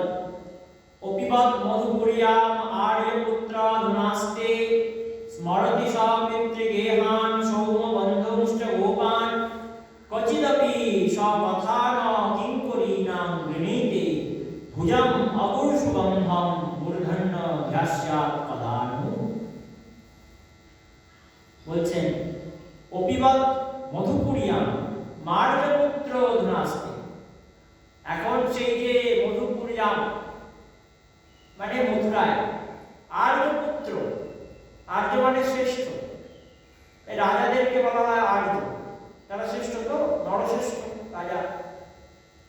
তাই সেই রাজা বসুদেবের ছেলে কৃষ্ণ, সেই আর্যপুত্র এখন কি মথুরাতেই আছে? অপিবৎ মধুপুরিয়াম আর্যপুত্র অধুনাস্তে, অধুনা মানে এখন, এখন কি সেই আর্যপুত্র মথুরাতে আছে না অন্য কোথাও আছে? শুনেছিলাম নাকি তার উপনয়ন হয়েছে, উপনয়ন হওয়ার পর সে নাকি ওই গেছিল উজ্জয়িনীতে শিক্ষা অর্জন করতে, বিদ্যা অর্জনের জন্য গিয়েছিল উজ্জয়িনীতে। সেখানে গিয়ে শান্তিমণি ঋষির কাছে অনেক বিদ্যা পেয়েছে শুনেছিলাম। আমরা তো ছিলাম আলাবোলা গোয়ালিনী অশিক্ষিতা, ও ছিল অশিক্ষিত ছিল, কিন্তু এখন পড়াশোনা শিখে একটু মানুষ হয়ে গেছে, এখন শিক্ষা দীক্ষা হয়েছে, তাই নিজেকে একটু বড় মনে করে। এখন কি মথুরাতেই আছে না কোথায় আছে আর্যপুত্র? ভ্রমর বললেন ঈশ্বরী মথুরাতেই আছে। আচ্ছা মথুরাতে আছে। স্মরতি সব পিতৃগেহান সৌম বন্ধুশ্চ গোপান, মথুরাতে যদি থাকে একবার কি বাবা মায়ের কথা মনে পড়ে না? সৌম বন্ধুশ্চ গোপান, সেই সৌমের কি একবার বন্ধুদের কথা মনে পড়ে না, গোপানের কথা মনে পড়ে না? এই বলতে বলতে রাধারানী মূর্ছিতা হয়ে গেলেন, আর বলতে পারলেন না, মূর্ছিতা। মূর্ছা দশায়, অর্ধবাক্য দশায় বিড়বিড় করে বলতে আরম্ভ করলেন।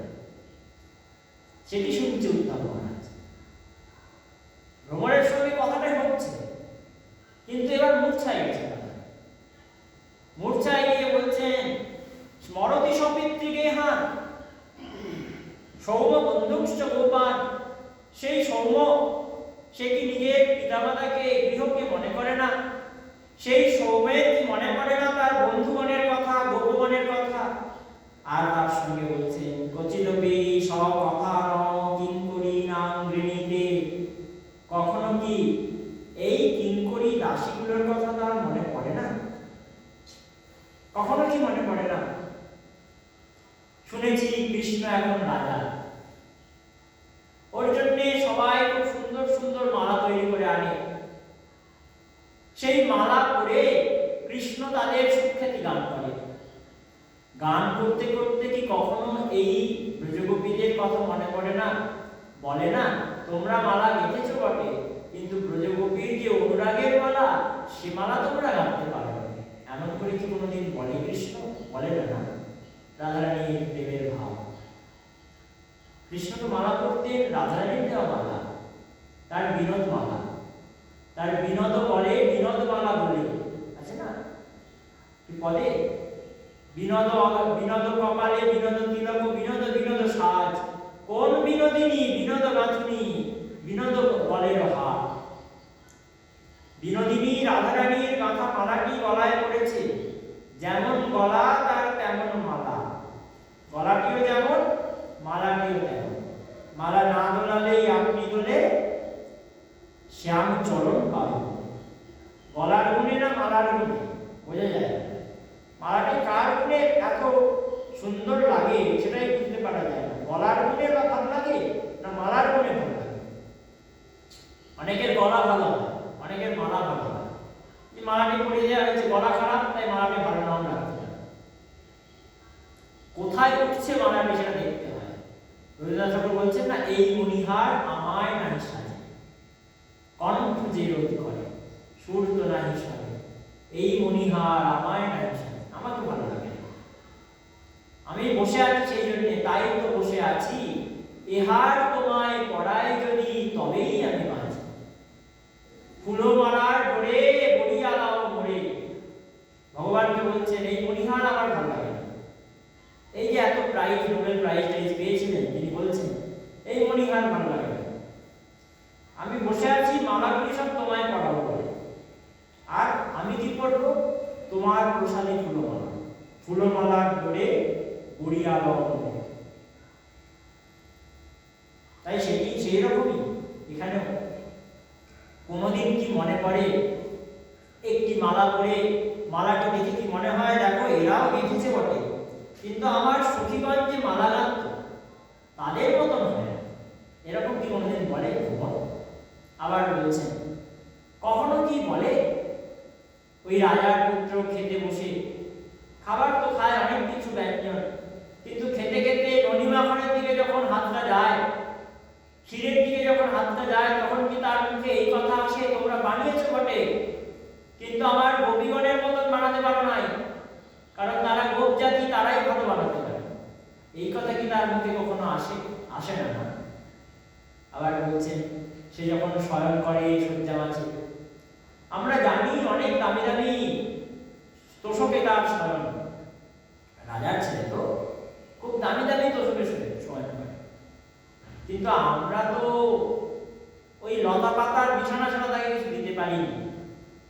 জঙ্গলে আর কি থাকে? বন তো, বৃন্দাবন তো বন, বনের মধ্যে থাকে কি? জঙ্গলের মধ্যে শুধু লতা পাতা। সেই কুঞ্জের মধ্যে লতা পাতার বিছানাতেই রাধাকৃষ্ণ শয়ন করে। তাই বলছে আমরা তো অন্য কিছু তাকে দিতে পারিনি, ওই লতা পাতার মধ্যেই তাকে শোয়াতাম। সেখানে শুয়ে কি তার কোনোদিনই লতা পাতার কথা মনে পড়ে যে দেখো এখানেও একটা বিছানা ছিল? এই কথা কি তার মনে পড়ে? সুখের সময় অনেকে দুঃখের কথা চিন্তা করে, তার কি এই দুঃখের দিনগুলোর কথা মনে পড়ে যে আমি কি এরকম ভাবে শুতাম, গোপীরা আমাকে শোয়াবো? সে যখন স্নান করে আয়না দেখতে বসে, সেই স্নান করে তাকে ওই মধুমধুবন সাজিয়ে দেয় সুন্দর করে। সাজিয়ে দেওয়ার পরে সে আয়না দেখেই কোনোদিন বলে সাজিয়েছ বটে, কিন্তু গোপীগণের মতন হয় না।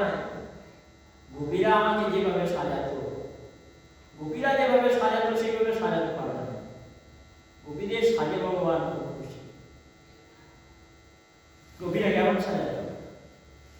দত্ত রাসের সময় বলেছিল গোপীরা, তুমি যদি নাচতে ঠিক না পারো, চূড়াবাসী কেড়ে নেব, দিব করতালি। তাহলে তোমার সমস্ত গা থেকে গয়নাগাটি সব খুলে নেব, কাপড় টাপড় সব খুলে নেব, আর তোমাকে দিগম্বর করে ঘর পাঠাবো, তোমাকে নাঙ্গা করে দেবো এখান থেকে পাঠিয়ে। এই তো বলেছিল ব্রজগোপীরা, এই তো কৃষ্ণকে সাজানো যাবে, এটি কৃষ্ণের ভালো লাগে আসলে। তাই রাধারানী বলছেন কোনোদিন কি মনে পড়ে? একবার এক গোপী এসেছে নন্দালয়ে, যশোদা মায়ের কাছে গোবর চাই। মায়ের ঘরে প্রচুর গরু, মা গো একটু গোবর দেবে? কি করবি? বলে আজকে পুজো আছে ঘরে, একটু ওই গোবর দিয়ে ভালো করে পরিষ্কার করে চৌকি লাগাবো গোবরে। নিয়ে যা, গোবর তো অনেক আছে। কৃষ্ণ এসেছে, বলে মা এটা তুমি কি করলে? বলে কেন? গোবর নিয়ে যাচ্ছে, গোবর নিয়ে যেতে দিচ্ছে বিনামূল্যে? বলে এতে আবার কি আছে, গোবর তো। মা তুমি বলো গরুকে খাওয়ায় কারা? বলে আমরা। আচ্ছা গরুগুলিকে পালন চড়াতে নিয়ে যায় কারা? বলে তুই।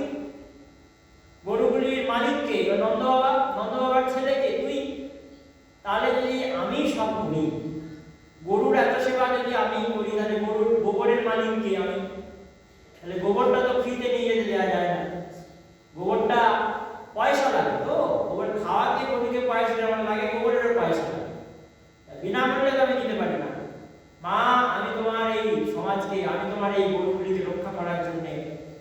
যাও করে, আমি দেখে নিচ্ছি, ওর সঙ্গে কথা বলে নিচ্ছি, ডিল করছি। গোপীকে গিয়ে বলছে, হ্যাঁ গোপী, খুব বিনামূল্যে গোবর নিয়ে যাচ্ছে না? আরে লালা, এইটুকুনি গোবর, এটার দাম কি? বলে না, এমনি এমনি হবে না, গোবরের বদলে আমাকে নুনি খাওয়াতে হবে। মানে কোথায় গোবর একটা তুচ্ছ জিনিস, তার দাম নেই, আর কোথায় ননি, তার কত দাম? মানে না, হবে না, যত জোড়া গোবর নিয়ে যাবে, যত বাটি গোবর নিয়ে যাবে, ততবার আমাকে ননি খাওয়াতে হবে। তো খুব দামি কথা বলে ফেললি, কিন্তু কি করে বুঝবো যে কতগুলো নিয়ে গেছি? তুইও পড়াশোনা জানিস না, আমিও জানি না, গুনতে তুইও জানিস না, আর আমি কবি, আমিও জানি না। কৃষ্ণ বলে, এটা তো ঠিক বলেছ, 1 2 3 4 গোনা কৃষ্ণ তখন আসেনি, মানে ছোট বাচ্চা তো, এখন 1 2 1 2 3 4 শেখেনি, তো গুনতে কি করে?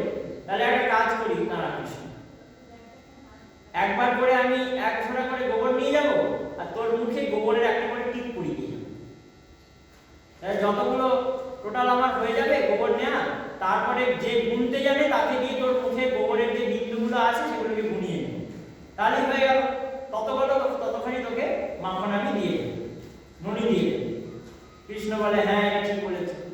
এবার গোপীর তো গোবর লাগবে এইটুকুনি, কিন্তু কৃষ্ণের সঙ্গে খেলাতে মজা চলে এসেছে, তাই যত গোবর আছে সব নিয়ে যাচ্ছে, আর যত নিয়ে যাচ্ছে মুখে একটা করে টিপ লাগিয়ে যাচ্ছে। মুখটা তো এইটুকুনি কৃষ্ণের, ছোট্ট মুখ, ভরে গেছে গোবরেই মুখ ভর্তি, যেন কেউ গোবর মাখিয়েছে কৃষ্ণের মুখে, ওই বিন্দুগুলিতে ভরে গেছে। এবার সঙ্গে বলছে, দাও, এবার দাও আমাকে মাখন দাও। বলে, চল, আগে গুনতে তো হবে, আগে আমাদের ঘরে চল।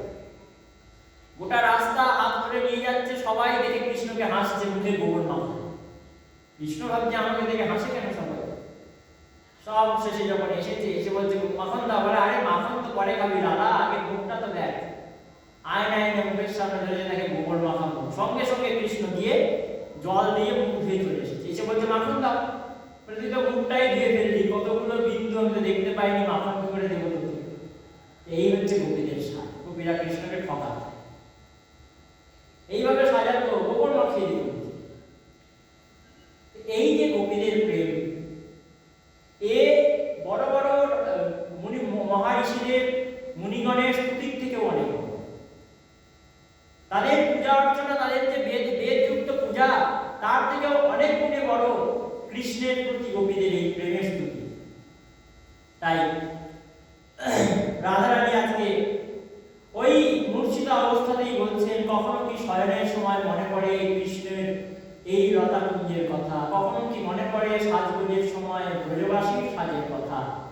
মনে পড়ে না? না, আমরা তার জন্যই কেমন করে তাকে ভালোবাসতাম। আর এই কিঙ্করীগণের কথা কি কখনো মনে পড়ে? এই যে অধম দাসী তার পড়ে আছে, এ তো তার সেবার অযোগ্য, কখনো কি এই সেবার অযোগ্যতার কথাও তার মনে পড়ে না? যখন যোগ্য দাসীদের কাছ থেকে সেবা পায়, তখন তো মনে পড়া উচিত অযোগ্যের কথা, যে দেখো আগে আমাকে যে সেবা করতো সে এইরকম এই ভুল করতো, আর এখন এটা এই ঠিক করছে, এটা তো মনে পড়া উচিত। রাধারানী বলছে, ভ্রমণ, তার কি এই কথাটাও মনে পড়ে না যে আমরা অযোগ্য ছিলাম, আমরা অযোগ্য ছিলাম, এটাও কি তার মনে পড়ে না? এটা তো অন্তত মনে পড়া উচিত, বল ভ্রমণ। তাই বলছেন, কচিদপি স্বকথা কিঙ্করী নাম ঋণীতে, কথায় কথায় যেমন কথা চলে আসে, যেমন বলতে বলতে বিভিন্ন কথা প্রসঙ্গে কখনো কি গোপীদের কথা একবার ওই কিঙ্করীদের কথা তার মুখে আসে না? ভুলেও কি সে মনে করে না কৃষ্ণ আমাদেরকে? রাধারানী মূর্ছিত অবস্থায় অর্ধবাহ্য দশায় এই কথা বলছেন, আর তার যে সেই হাতটি, কি বলবো ভ্রমণ, একটাই কামনা আমাদের, ভুজং অগুরু সুগন্ধম মূর্ধন্য ধ্যাস্যাৎ কদান। তার যে ভুজ হাত, সে তো হাত নয়, সে যেন অপূর্ব বাচ্চা হাতির কোনো সুর। বাচ্চা হাতির সুর দোলায় কি সুন্দর লাগে না? তো বলছে, তার বাহুর হেলন দোলন দেখি, করির শূন্য কিসে দেখি। করি মানে বাচ্চা হাতি, করির সুর দোলনাটা যেমন সুন্দর দেখতে লাগে, তার থেকেও সুন্দর কৃষ্ণের হাত দোলানো। সেই সুন্দর সুন্দর হাত, সে শুধু হাত নয়, তার সঙ্গে কি আছে তাতে? ভুজং অগুরু সুগন্ধম, অগুরুর সুগন্ধ তাতে মিশানো আছে। অগুরুর সুগন্ধ ভগবানের হাতে আছে। আর সেই হাতটা যখন আমাদের জড়িয়ে ধরত, তখন যেমন চন্দন গাছের পাশে যারা থাকে তাদের মধ্যে যেমন চন্দনের গন্ধ চলে আসে, চন্দনত্ব প্রাপ্ত হয় তারা। চন্দন গাছের পাশে যে গাছেরা থাকে তারা চন্দনত্ব প্রাপ্ত হয়। ঠিক সেইভাবে তার সেই অগুরু সুগন্ধযুক্ত হাত দিয়ে যখন আমাদেরকে ধরতো, জড়িয়ে ধরতো, তখন মনে হতো আমরা যেন ওই অগুরু সুবাসিত হয়ে যেতাম। আমাদের অঙ্গে যেন স্বর্ণবর্ণ খেলে যেত, আমাদের মধ্যে যেন অগুরুর গন্ধ চলে যেত। তাই সেই যে তার অপূর্ব হাতটি কোনোদিন কি এই মূর্ধান্য পশ্চাৎ, মূর্ধান্য মানে মাথা, এই মাথার উপর তিনি রাখবেন? কখনো কি রাখবেন? কবে রাখবেন? এই প্রার্থনা করছেন। ভুজং অগুরু সুগন্ধম মূর্ধান্যে পশ্চাৎ কদানো। কখনো কি এই গোপীগণের মাথার উপর কৃষ্ণ তার হাতটি রাখবেন? প্রার্থনা এখানেই ভ্রমর গীত, এটাই ভ্রমর গীত। এই শ্লোকটিকে বলা হলো সুজল, যেখানে গাম্ভীর্যের কথা বলা আছে। গাম্ভীর্যপূর্ণ প্রশ্ন। যত্র জগাত স্বগাম্ভীর্য সদৈনম সচাকল্লম সৎকণ্ঠঞ্চ হরিস্পৃষ্ট সুজল্প নিগত্যতে। বলছে যেখানে গাম্ভীর্যপূর্ণ প্রশ্ন, মানে গাম্ভীর্য কি? এই যে বলছে স্মরতি স্বপিতৃগেহান, কখনো কি ঘরের কথা মনে পড়ে তার পিতামাতার কথা? যে যশোদা মা তার সেবা করতেন, যে নন্দ বাবা তাকে আদর করতেন, তাদের কথা মনে পড়ে? সৌম বন্ধুষ্ঠ গোপাল মনে পড়ে? আর বলছে সদৈনম, এই যে বলছেন রাধারানী কচিদপি স্বকথা নাম কিঙ্করী নাম গৃহীতে, এই যে দাসী নিয়ে কে বললেন? কিঙ্করী, কিঙ্করী মানে দাসী, দাসীদের কথা মনে পড়ে। এইটি হচ্ছে দৈনমুক্তি। আর চাপল্য কোনটি? উৎকণ্ঠ চাপল্য হচ্ছে এই যে ভুজং অগুরু সুগন্ধম মূর্ধান্য পশ্চাৎ কদানো। কখনো কি তিনি সেই মাথার উপর হাতটি দেবেন? এটি হচ্ছে চাপল্য এবং উৎকণ্ঠ। উৎকণ্ঠিত হয়েছে দাদা। চাপল্যের সঙ্গে উৎকণ্ঠ এখানে মেশানো রয়েছে। তাই এই শ্লোকটিকে বলা হলো সুজল্প। এই দশবিধ চিত্রজল্প রাধারানীর জল্পনায় জল্পিত হয়েছে, এর নাম ভ্রমর গীত। রাধারানীকে আজকে দর্শন করছেন, মূর্ছিত অবস্থায় দর্শন করছেন শ্রীমান উদ্ধব মহারাজ, যিনি শাস্ত্রমূর্তি। উদ্ধব এবার খুঁজছে, শাস্ত্রগুলিকে সার্চ করছে, এমন কোন শব্দ যেটা রাধারানীর এই ভাবের পরে বসে প্রথম উচ্চারিত হতে পারে। সেই শব্দ উদ্ধব খুঁজে বেড়াচ্ছে, কিন্তু পাচ্ছেন না। কি এমন শব্দ হতে পারে যে শব্দটা বললে রাধারানী এই যে ভাবময় ক্রন্দন তার সঙ্গে মিল খায়? কারণ যদি তাকে ভালো বলা হয়, খুব ভালো করেছো, কেঁদেছো, ওই যে নন্দবাবার কথা বলেছিলাম না, কেঁদেছো, খুব ভালো করেছো বললে যে কাঁদছে তাকে তো আরো কাঁদানো হয়, ভালো নয়। আবার যদি বলে কান্না বন্ধ করো, সেটাও তো ভালো নয়। তার কারণ যে কৃষ্ণের জন্য কাঁদে তাকে বন্ধ করলে সেটা অপরাধ। কৃষ্ণের জন্য কান্না লোকের সাধারণের আসে না, সেটাও ভালো নয়। আর তার সঙ্গে বসে বসে কাঁদা দ্বিতীয় উপায়, সেটাও উদ্ধবের আসছে না। উদ্ধবের এখন কোনো মুখে ভাষা নেই, কি করবে?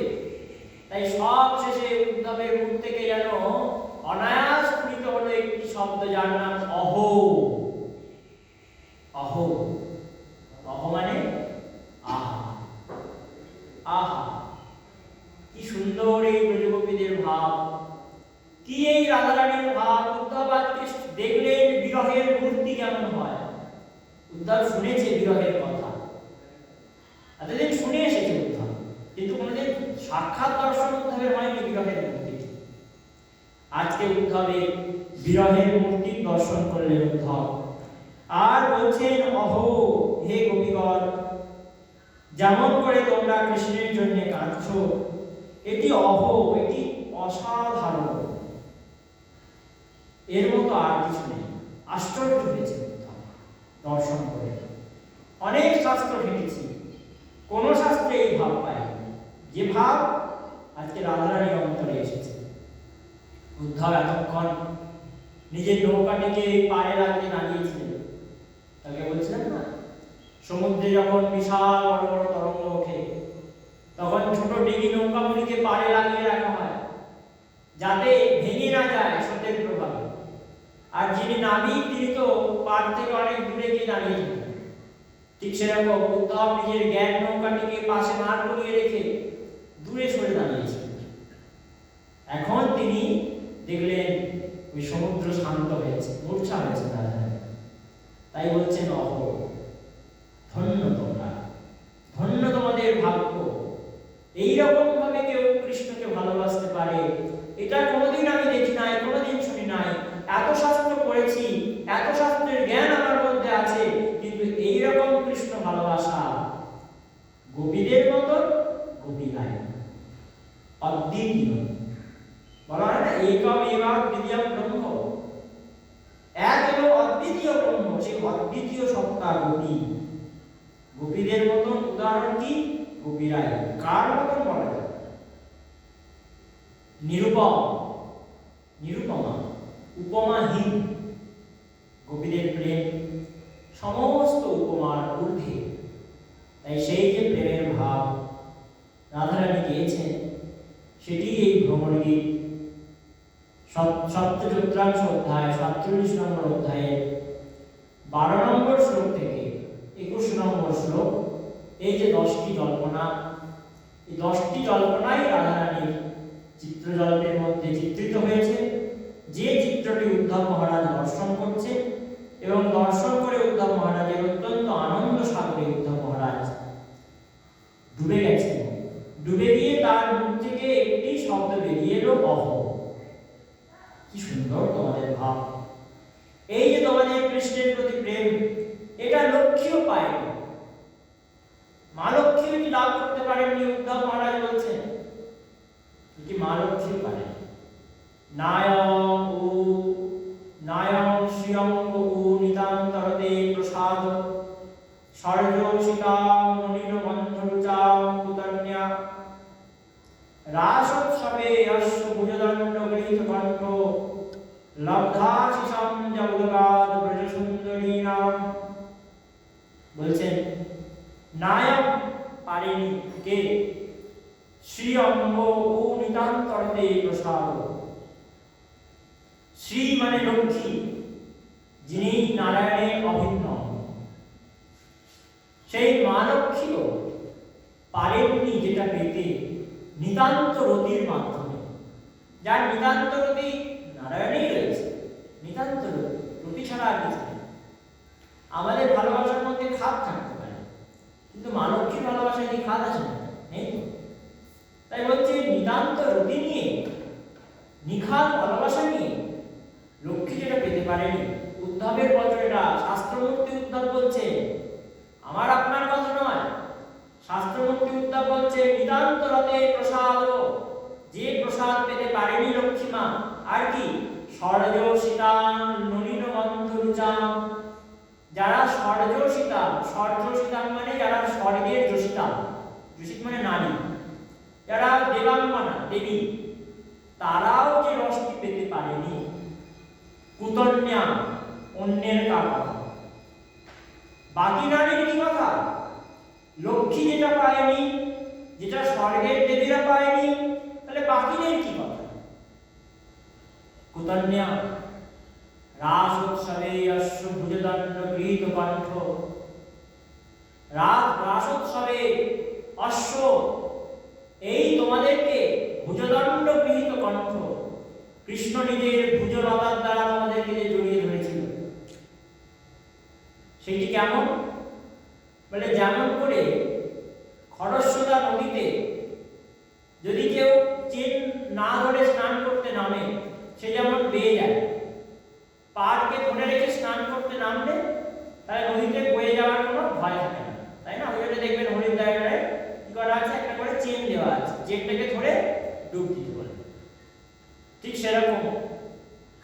প্রেমের আজকে এমন সমুদ্র গোপীদের হৃদয়ে উঠেছে রাসের সময়, যে এই প্রেমে কৃষ্ণ বয়ে যাবে, দাঁড়াতে পারছে না, পড়ে যাচ্ছে। কৃষ্ণ ওই স্রোতে বেয়ে যাবে। তাই কি করেছে কৃষ্ণ? বেঁচে থাকার জন্যে, দাঁড়ানোর জন্যে গোপীদের কণ্ঠকে আলিঙ্গন করেছে। রাস উৎসবে আসছ ভুজদণ্ড গৃহীত কণ্ঠ, কণ্ঠটিকে ধরেছেন গোপীদের দাঁড়িয়ে থাকার জন্য। শুধু ওই পা ধরে থাকলে যেমন ভেসে যায় না কেউ, সেরকম গোপীরূপী পাঠটিকে ধরে রেখেছে কৃষ্ণ। ভুজদণ্ড গৃহীত কণ্ঠ লব্ধা শিশাম জগদগাদ ব্রজ সুন্দরী নাম ব্রজ বল্লভী নাম, দুটি বলা আছে, বল্লভী বা সুন্দরী। সেই ব্রজ সুন্দরী ব্রজরমণী তারা সেই কৃষ্ণকে পেয়েছেন। পাওয়ার ফলে কৃষ্ণ কি হয়েছে? লব্ধা শিশাম, কৃষ্ণ আশীর্বাদ পেলেন। লব্ধা শিশাম বলে কৃষ্ণ কি করে আশীর্বাদ করেন?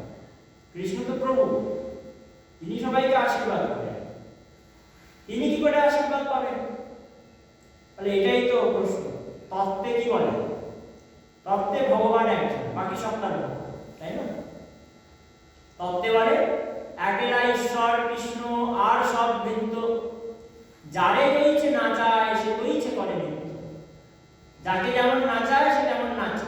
একেলা ঈশ্বর কৃষ্ণ, ঈশ্বর পরম কৃষ্ণ সচ্চিদানন্দ বিগ্রহ অনাদিরাদি গোবিন্দ সর্বকারণ কারণ।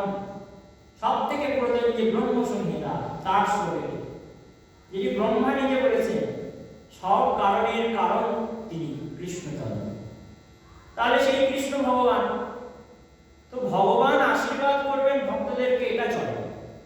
কিন্তু এখানে বলেছে গোপীরা যে আশীর্বাদ করেছে তাতে কৃষ্ণ লব্ধাশীষ হয়েছে। কি করে এটা সম্ভব? গোপীদের আশীর্বাদে কৃষ্ণ লব্ধাশীষ হন কি করে? তো এর উত্তরে বলছেন যেমন করে বাড়িতে যদি বিয়ে করে কোনো বউকে নিয়ে আসা হয়, তাহলে কে আনলো? স্বামী কৃপা করে বউটিকে বিয়ে করে আনলো। এর কিছুদিন বাদে কি হয়? কার হুকুম চলে ঘরেতে? স্বামীর হুকুম আর চলে না, স্ত্রীর হুকুম চলে। স্বামী যখন ওই সিঁদুরদানটি করে দিল, তারপরে কিছুদিন স্বামীর কথা শুনে চলে। আস্তে আস্তে কি হয়? স্বামী স্ত্রীর কথা শুনতে আরম্ভ করে।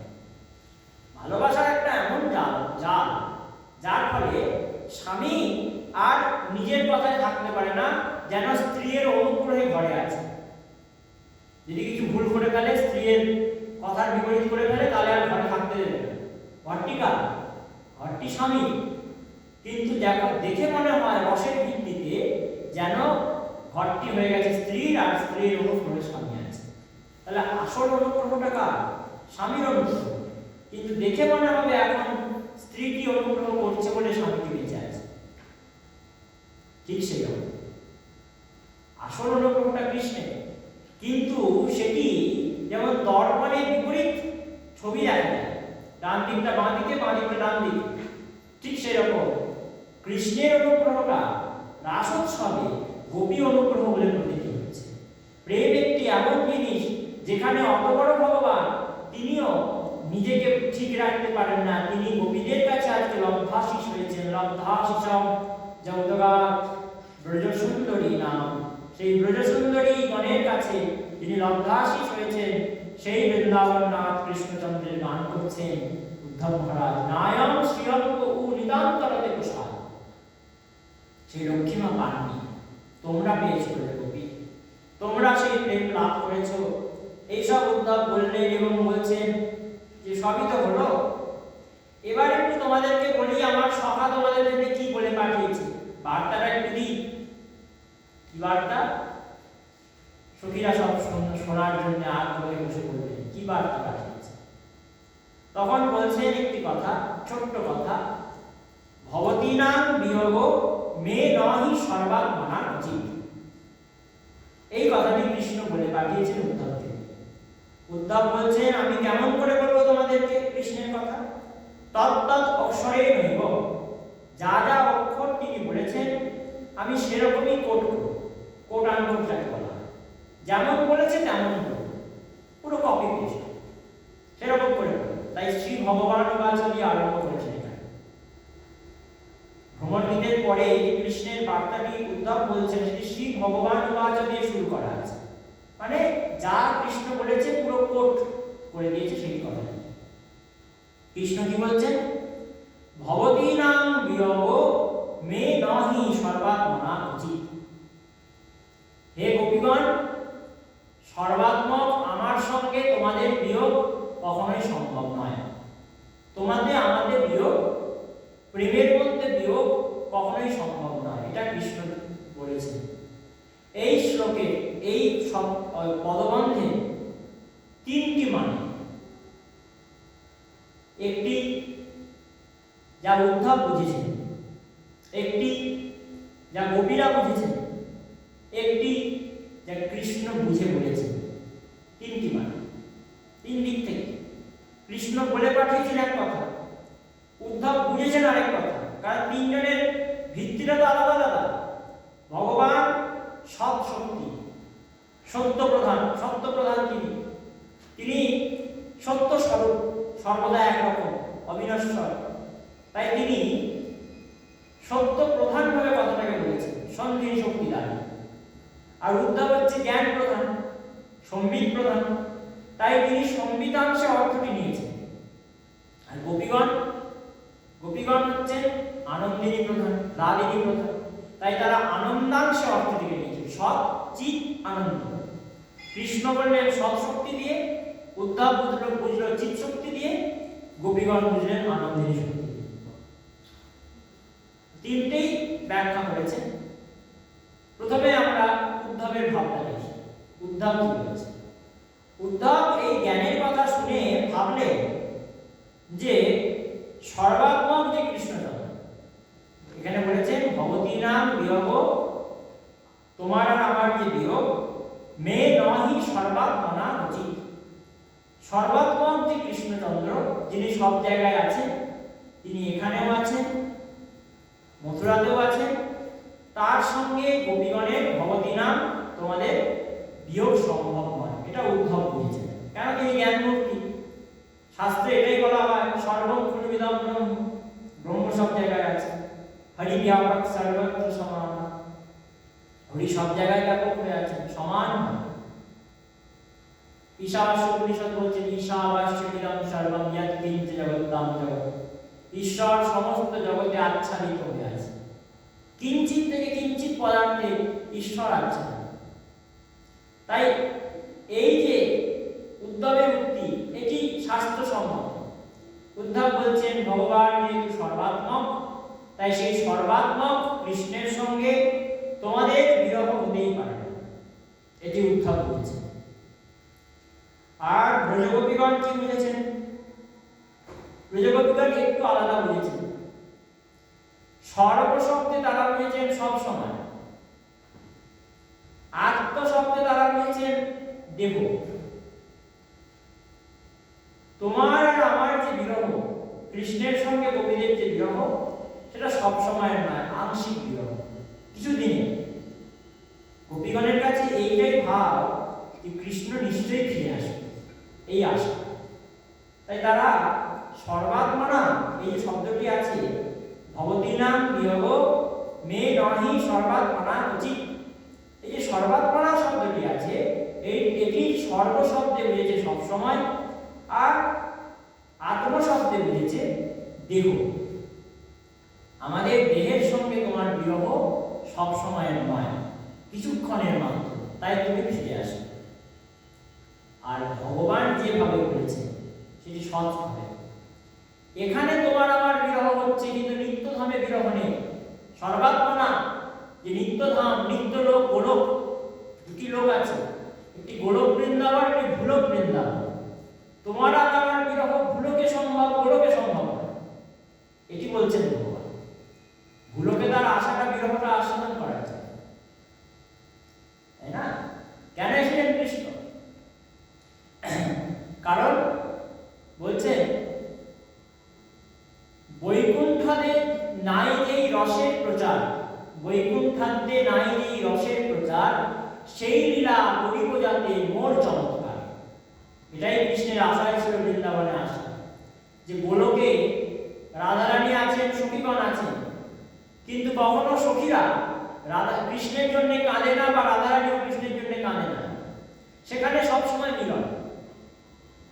বৈকুণ্ঠে বা গোলকে সখা আছে, কৃষ্ণ আছে, কিন্তু সখারা কোনোদিন দেখে শ্রীরাম সখা পটেতে আঁকা ওই কৃষ্ণের ছবি নিয়ে বসে বসে কাঁদে না কৃষ্ণের জন্য। সেখানে সর্বদা মিলন। যশোদা আছে কিন্তু বিরহ হয় না, সেটি নিত্য থাকে। আর এই বৃন্দাবনে, ভূল বৃন্দাবনে এই যে বিরহ, এটি আস্বাদনের জন্যই তো ভগবানের আশা। কারণ বিরহ ছাড়া প্রেমটি পুষ্ট হয় না। প্রেমের যে সম্পূর্ণ রূপটি সেটি যদি দেখতে হয়, সেটির জন্য বিরহ চাই। তার জন্যই ভগবান এই জগৎ মাঝে অবতীর্ণ হলেন, ভূলোক বৃন্দাবনে, গোলক থেকে ভূলোকে এলেন। তাই এখানে যেটি সম্ভব সেটা অন্য জায়গায় সম্ভব না। গোলকাদি যে নাই নেই রসের প্রচার, সেই লীলা করিব যাতে মোর চমৎকার, এটাই ভগবানের চমৎকারিতা। তাই বলছে এই লোকে সম্ভব তোমার আমার বিয়োগ, কিন্তু নিত্যলোকে নিত্যধামে তোমার আমার বিয়োগ কোনো মতেই সম্ভব নয়। কবিগণকে বলছে এই তিন আশয় কথা। উদ্ধব বুঝলেন সর্বাত্মক ভগবানের সঙ্গে আমাদের বিয়োগ সম্ভব নয়, গোপীদের বিয়োগ সম্ভব নয়। উদ্ধবের কাছে ভগবানের একটি বিশেষণ সর্বাত্মনা, এটি ভগবানের বিশেষণ। যেমন কেউ যদি ডাক্তার হয়, তার বিশেষণ হচ্ছে ডাক্তার। কেউ ডাক্তারবাবু, তাকে কি বলবো, অমুক ডাক্তারবাবু আসছে, তাহলে ডাক্তারবাবুটা তার বিশেষণ।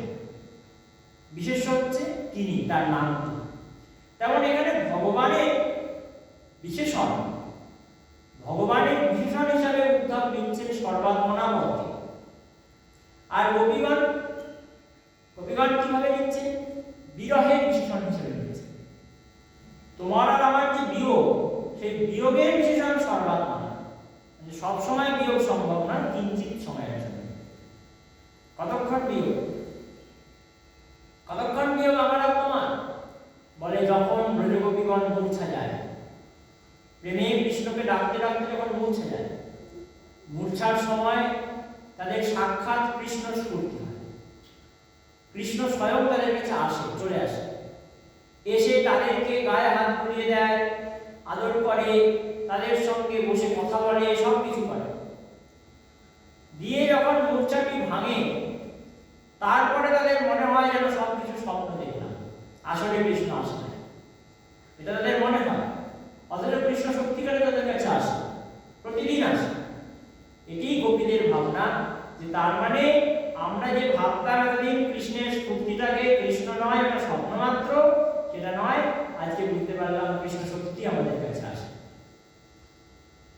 গোপীরা শুনলেন উদ্ধবের কথা, আর আরো আনন্দিত হলেন উদ্ধবের আরেকটি কথা শুনে, যে উদ্ধব বলেছে গোপীগণকে, কৃষ্ণ বলে দিয়েছেন আমি তাড়াতাড়ি ফিরে আসবো, কাজ হয়ে এসেছে, মিটে এসেছে, তাড়াতাড়ি আমি ফিরে আসবো, ব্যাস। এই কথাটি গোপীদের প্রাণে আনন্দ দিয়েছে। এক সখী আরেক সখীকে বলছে, দেখো সখী, এতদিন কৃষ্ণ আমাদেরকে ছেড়েছিল, আমরা ভাবতাম কৃষ্ণ দূরে আছে। মূর্ছা অবস্থায় অনেকবার কৃষ্ণকে কাছে দেখেছি, চরণে পড়ে আমাদের কাকুতি মিনতি করেছে, কখনো আমাদেরকে চুম্বন করেছে, কখনো আমাদেরকে জড়িয়ে ধরেছে, আমাদেরকে আদর করেছে, আমাদেরকে ভালোবেসেছে, আমাদের চরণে আলতা পরিয়ে দিয়েছে, কখনো আমাদের চুল বেঁধে দিয়েছে, কত কিছু করেছে।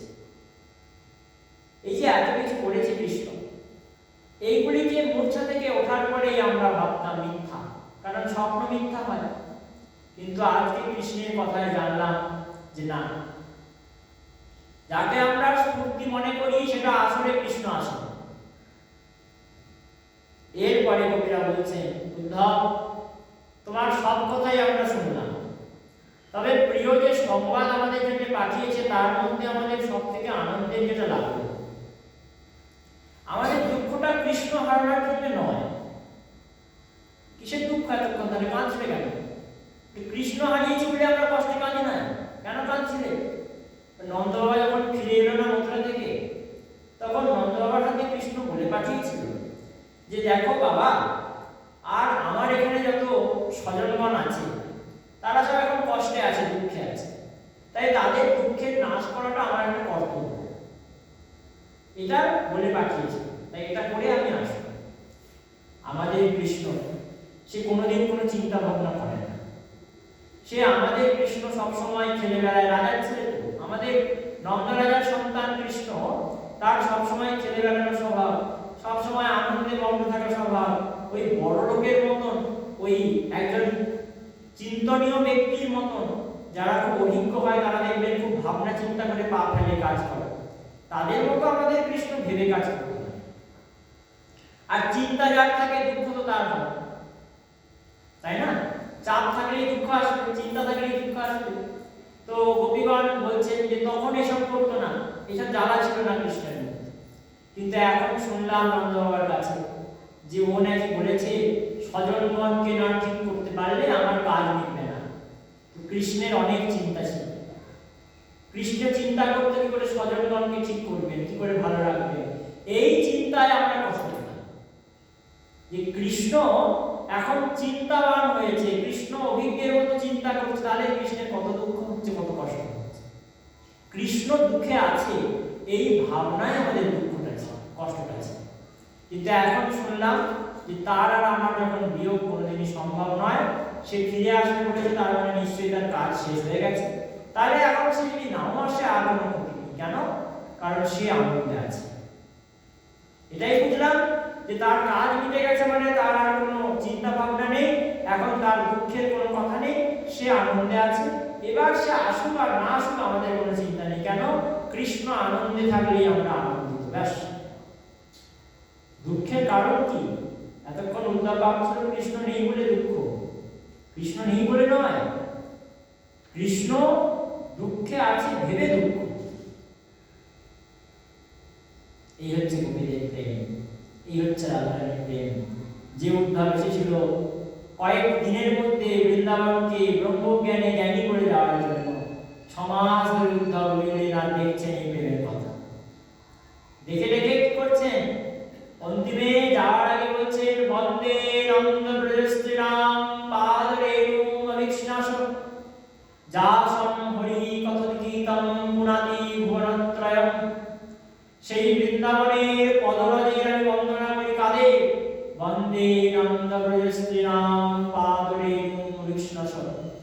নন্দ ব্রজের যে স্ত্রীগণ আছেন, যে গোপীগণ আছেন, সেই সখীগণের চরণ রেণুর বন্দনা করি। করে কি হবে? যাসম হরি কথোদ্গীতম পুনাতি ভুবনত্রয়ম। যাদের হরি কথা ত্রিভুবনকে পালন করে, সেই বৃন্দাবনের নন্দব্রজের গোপীগণের চরণে আমি প্রণতিপাত হই, আমি তাদেরকে প্রণাম করি, তাদের চরণ রজের বন্দনা করি। তাদের তো বন্দনা করতে পারবো না, সে সামর্থ্য নাই, তাই সেই চরণ ধুলোটা বন্দনা করতে চাই। আর উদ্ধার বলছেন বৃন্দাবনম কিমপি গুল্মলতৌষধীনাম। আমাকে বৃন্দাবনের কোনো একটি গুল্মলতা করে জন্ম দিও, আমি মুক্তি চাই না, আমি ব্রহ্মপদ চাই না, আমি কি চাই? জ্ঞানী উদ্ধব এখন গিয়ে উঠছেন বৃন্দাবনমে কি চাই বলছে কিমপি লতৌষধীনাম। গুল্ম লতা বা ঔষধি রূপে আমার জন্ম, আর অন্য কিছু চাই না। বৃন্দাবনের আমাকে গুল্মলতা বা ঔষধি রূপে জন্ম দিও, যাতে আমি কৃষ্ণ কথা শুনতে পারি গোপীদের কাছে।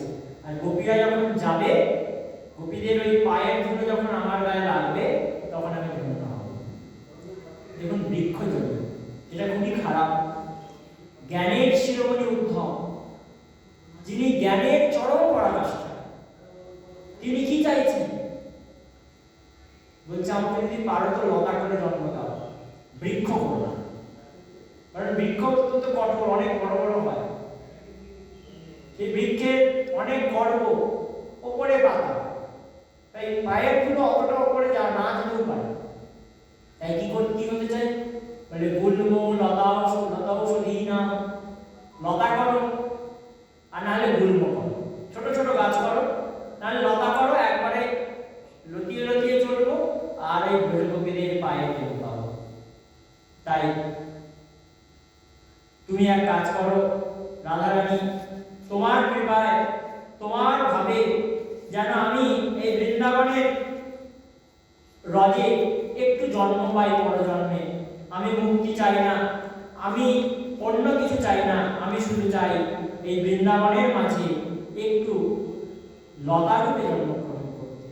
দেখুন, বড় বড় মুনীরা মুক্তি আকাঙ্ক্ষা করে, সেই জ্ঞানের শিরোমণি, শাস্ত্র শিরোমণি উদ্ধব মুক্তিকে তুচ্ছ করে বৃন্দাবনে একটু গুলমলতা হওয়ার সুযোগ চাইছেন। বৃন্দাবন সাধারণ জায়গা, যেখানে আসার জন্য ভগবান বিষ্ণু তপস্যা করেছিলেন। তপস্যা করে গিরিরাজ পর্বত হয়ে জন্মালেন। পাহাড় একটা স্থাবর, যে চলতে পারে না, বলতে পারে না, একটা জড় পদার্থ হয়ে জন্মালেন, বৃন্দাবন বাস পেলেন। কে? ভগবান নারায়ণ বিষ্ণু। কি করে? বৃন্দাবনে তপস্যা করে। আর কে? বলে ব্রহ্মা। ওই যে বর্ষণার যে পাহাড়টি, ওটি কি? ব্রহ্মাজি তপস্যা করে বর্ষণের পাহাড় হয়েছে। ব্রহ্মা তপস্যা করে বর্ষণের পাহাড় হলেন, বিষ্ণু তপস্যা করে গোবর্ধন পাহাড় হলেন, শিব অনেক তপস্যার পরে গোপেশ্বর হয়ে বিরাজ করেন। যেখানে আমাদের ত্রিদেব যারা সবার উপরে বসে আছে তারা তপস্যা করে আসে, যেখানে রাধারানীর করুণা ছাড়া প্রবেশ করাই যায়। একজন খুব সাধনা করছেন, কৃষ্ণ আর অর্জুন সেই পথ দিয়ে যাচ্ছিলেন। অর্জুন ভাবলেন কিসের আওয়াজ আসছে, দেখে আসি। পাহাড়ের মাথায় চললেন, দেখলেন একটি লোক সাধনা করছে, একজন সাধু। অর্জুন বলছে কার জন্য সাধনা করো? মানে কৃষ্ণকে বৃন্দাবন পাওয়ার জন্য, কৃষ্ণকে বৃন্দাবনে পাবো এই জন্য সাধনা। বলে আচ্ছা, কদিন ধরে করছো? বলে এই যে দেখতে পাচ্ছ পাহাড়টা, এখানেই আমার জন্ম হয়, এখানেই মৃত্যু হয়। আমার হাড় দিয়েই পাহাড়টা তৈরি হয়েছে, এত উঁচু পাহাড়। যতগুলো হাড় আছে এই পাহাড়ে, যতগুলো হাড় আছে গুনে নাও, এত জন্ম ধরে আমি কৃষ্ণকে ডাকছি একটু বৃন্দাবন বাস পাবো। আচ্ছা তাই, আজকে আর চিন্তা করো না, আজকে আর কোনো চিন্তার কারণ নেই, কৃষ্ণ আমার সঙ্গে আছে, ডেকে দিচ্ছে। কৃষ্ণকে এনে বলছে সখা একটু বৃন্দাবন বাস দাও। কৃষ্ণ বলছে পারবো না। কেন? ওটা আমার কাছে নেই। কার কাছে আছে? ওটা রাধারানীর কাছে আছে। যতক্ষণ না রাধারানীর ভজন করে বৃন্দাবন বাস দেওয়ার ক্ষমতা আমার নেই। আমাকেও বৃন্দাবনে থাকতে হয় রাধারানীর কৃপাতে। রাধারানীর কৃপা না করলে বৃন্দাবনে থাকতে পারি না। এই যে কৃষ্ণ বলেছিলেন কুরুক্ষেত্রে, কিশোরী যার প্রতি তোমার দয়া হয় সে বৃন্দাবন বাস পায়। আর আমি 11 বছর 52 দিন বয়সে বৃন্দাবন ত্যাগ করে চলে এলাম, তার মানে কি আমার উপর কৃপা শেষ হয়ে গেল তোমার?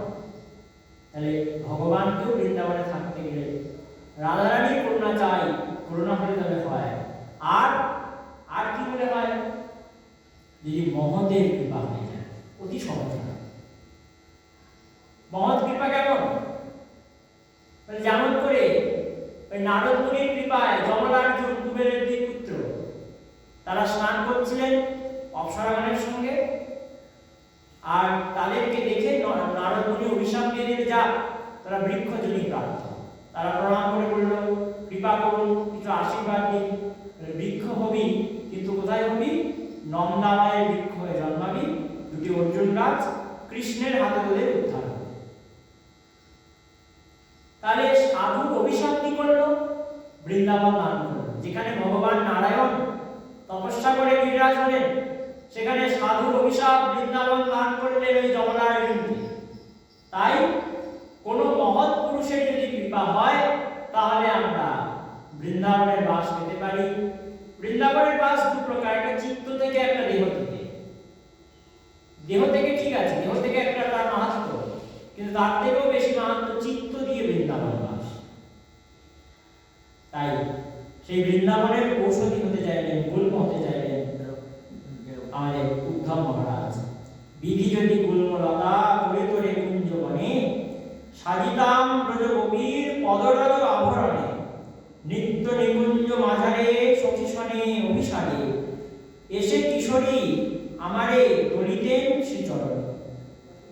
নিত্য যখন ওই রাধারানী আসতেন, এসে ওই আমাকে লতাকে দেখে কৃষ্ণের উপর রাগ করে পা দিয়ে দোলে চলে যাবেন, পা দিয়ে মারিয়ে যাবেন, তখন যে আমার আনন্দ, সেই আনন্দ অভূতপূর্ব। সেই আনন্দ অন্য কেউ পেয়েছে বলে আমি জানি না।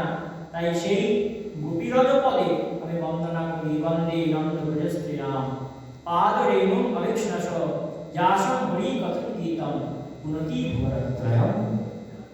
बोलो राधा रानी की, कृष्णचंद्र भगवान की, निताई चैतन्य भगवान की, आनंदमयी मात की, स्वामी श्री मुक्तानंद गिरि जी महाराज की, बाबा भोलानाथ की, काशी विश्वनाथ भगवान की, गंगा यमुना मैया की, नर्मदा मैया की, आपन आपन गुरुदेव भगवान की, उद्धव महाराज की, भ्रमर गीत की, भागवत भगवान की, निताय चैतन्य प्रेमानंदे हरि हरि बोल।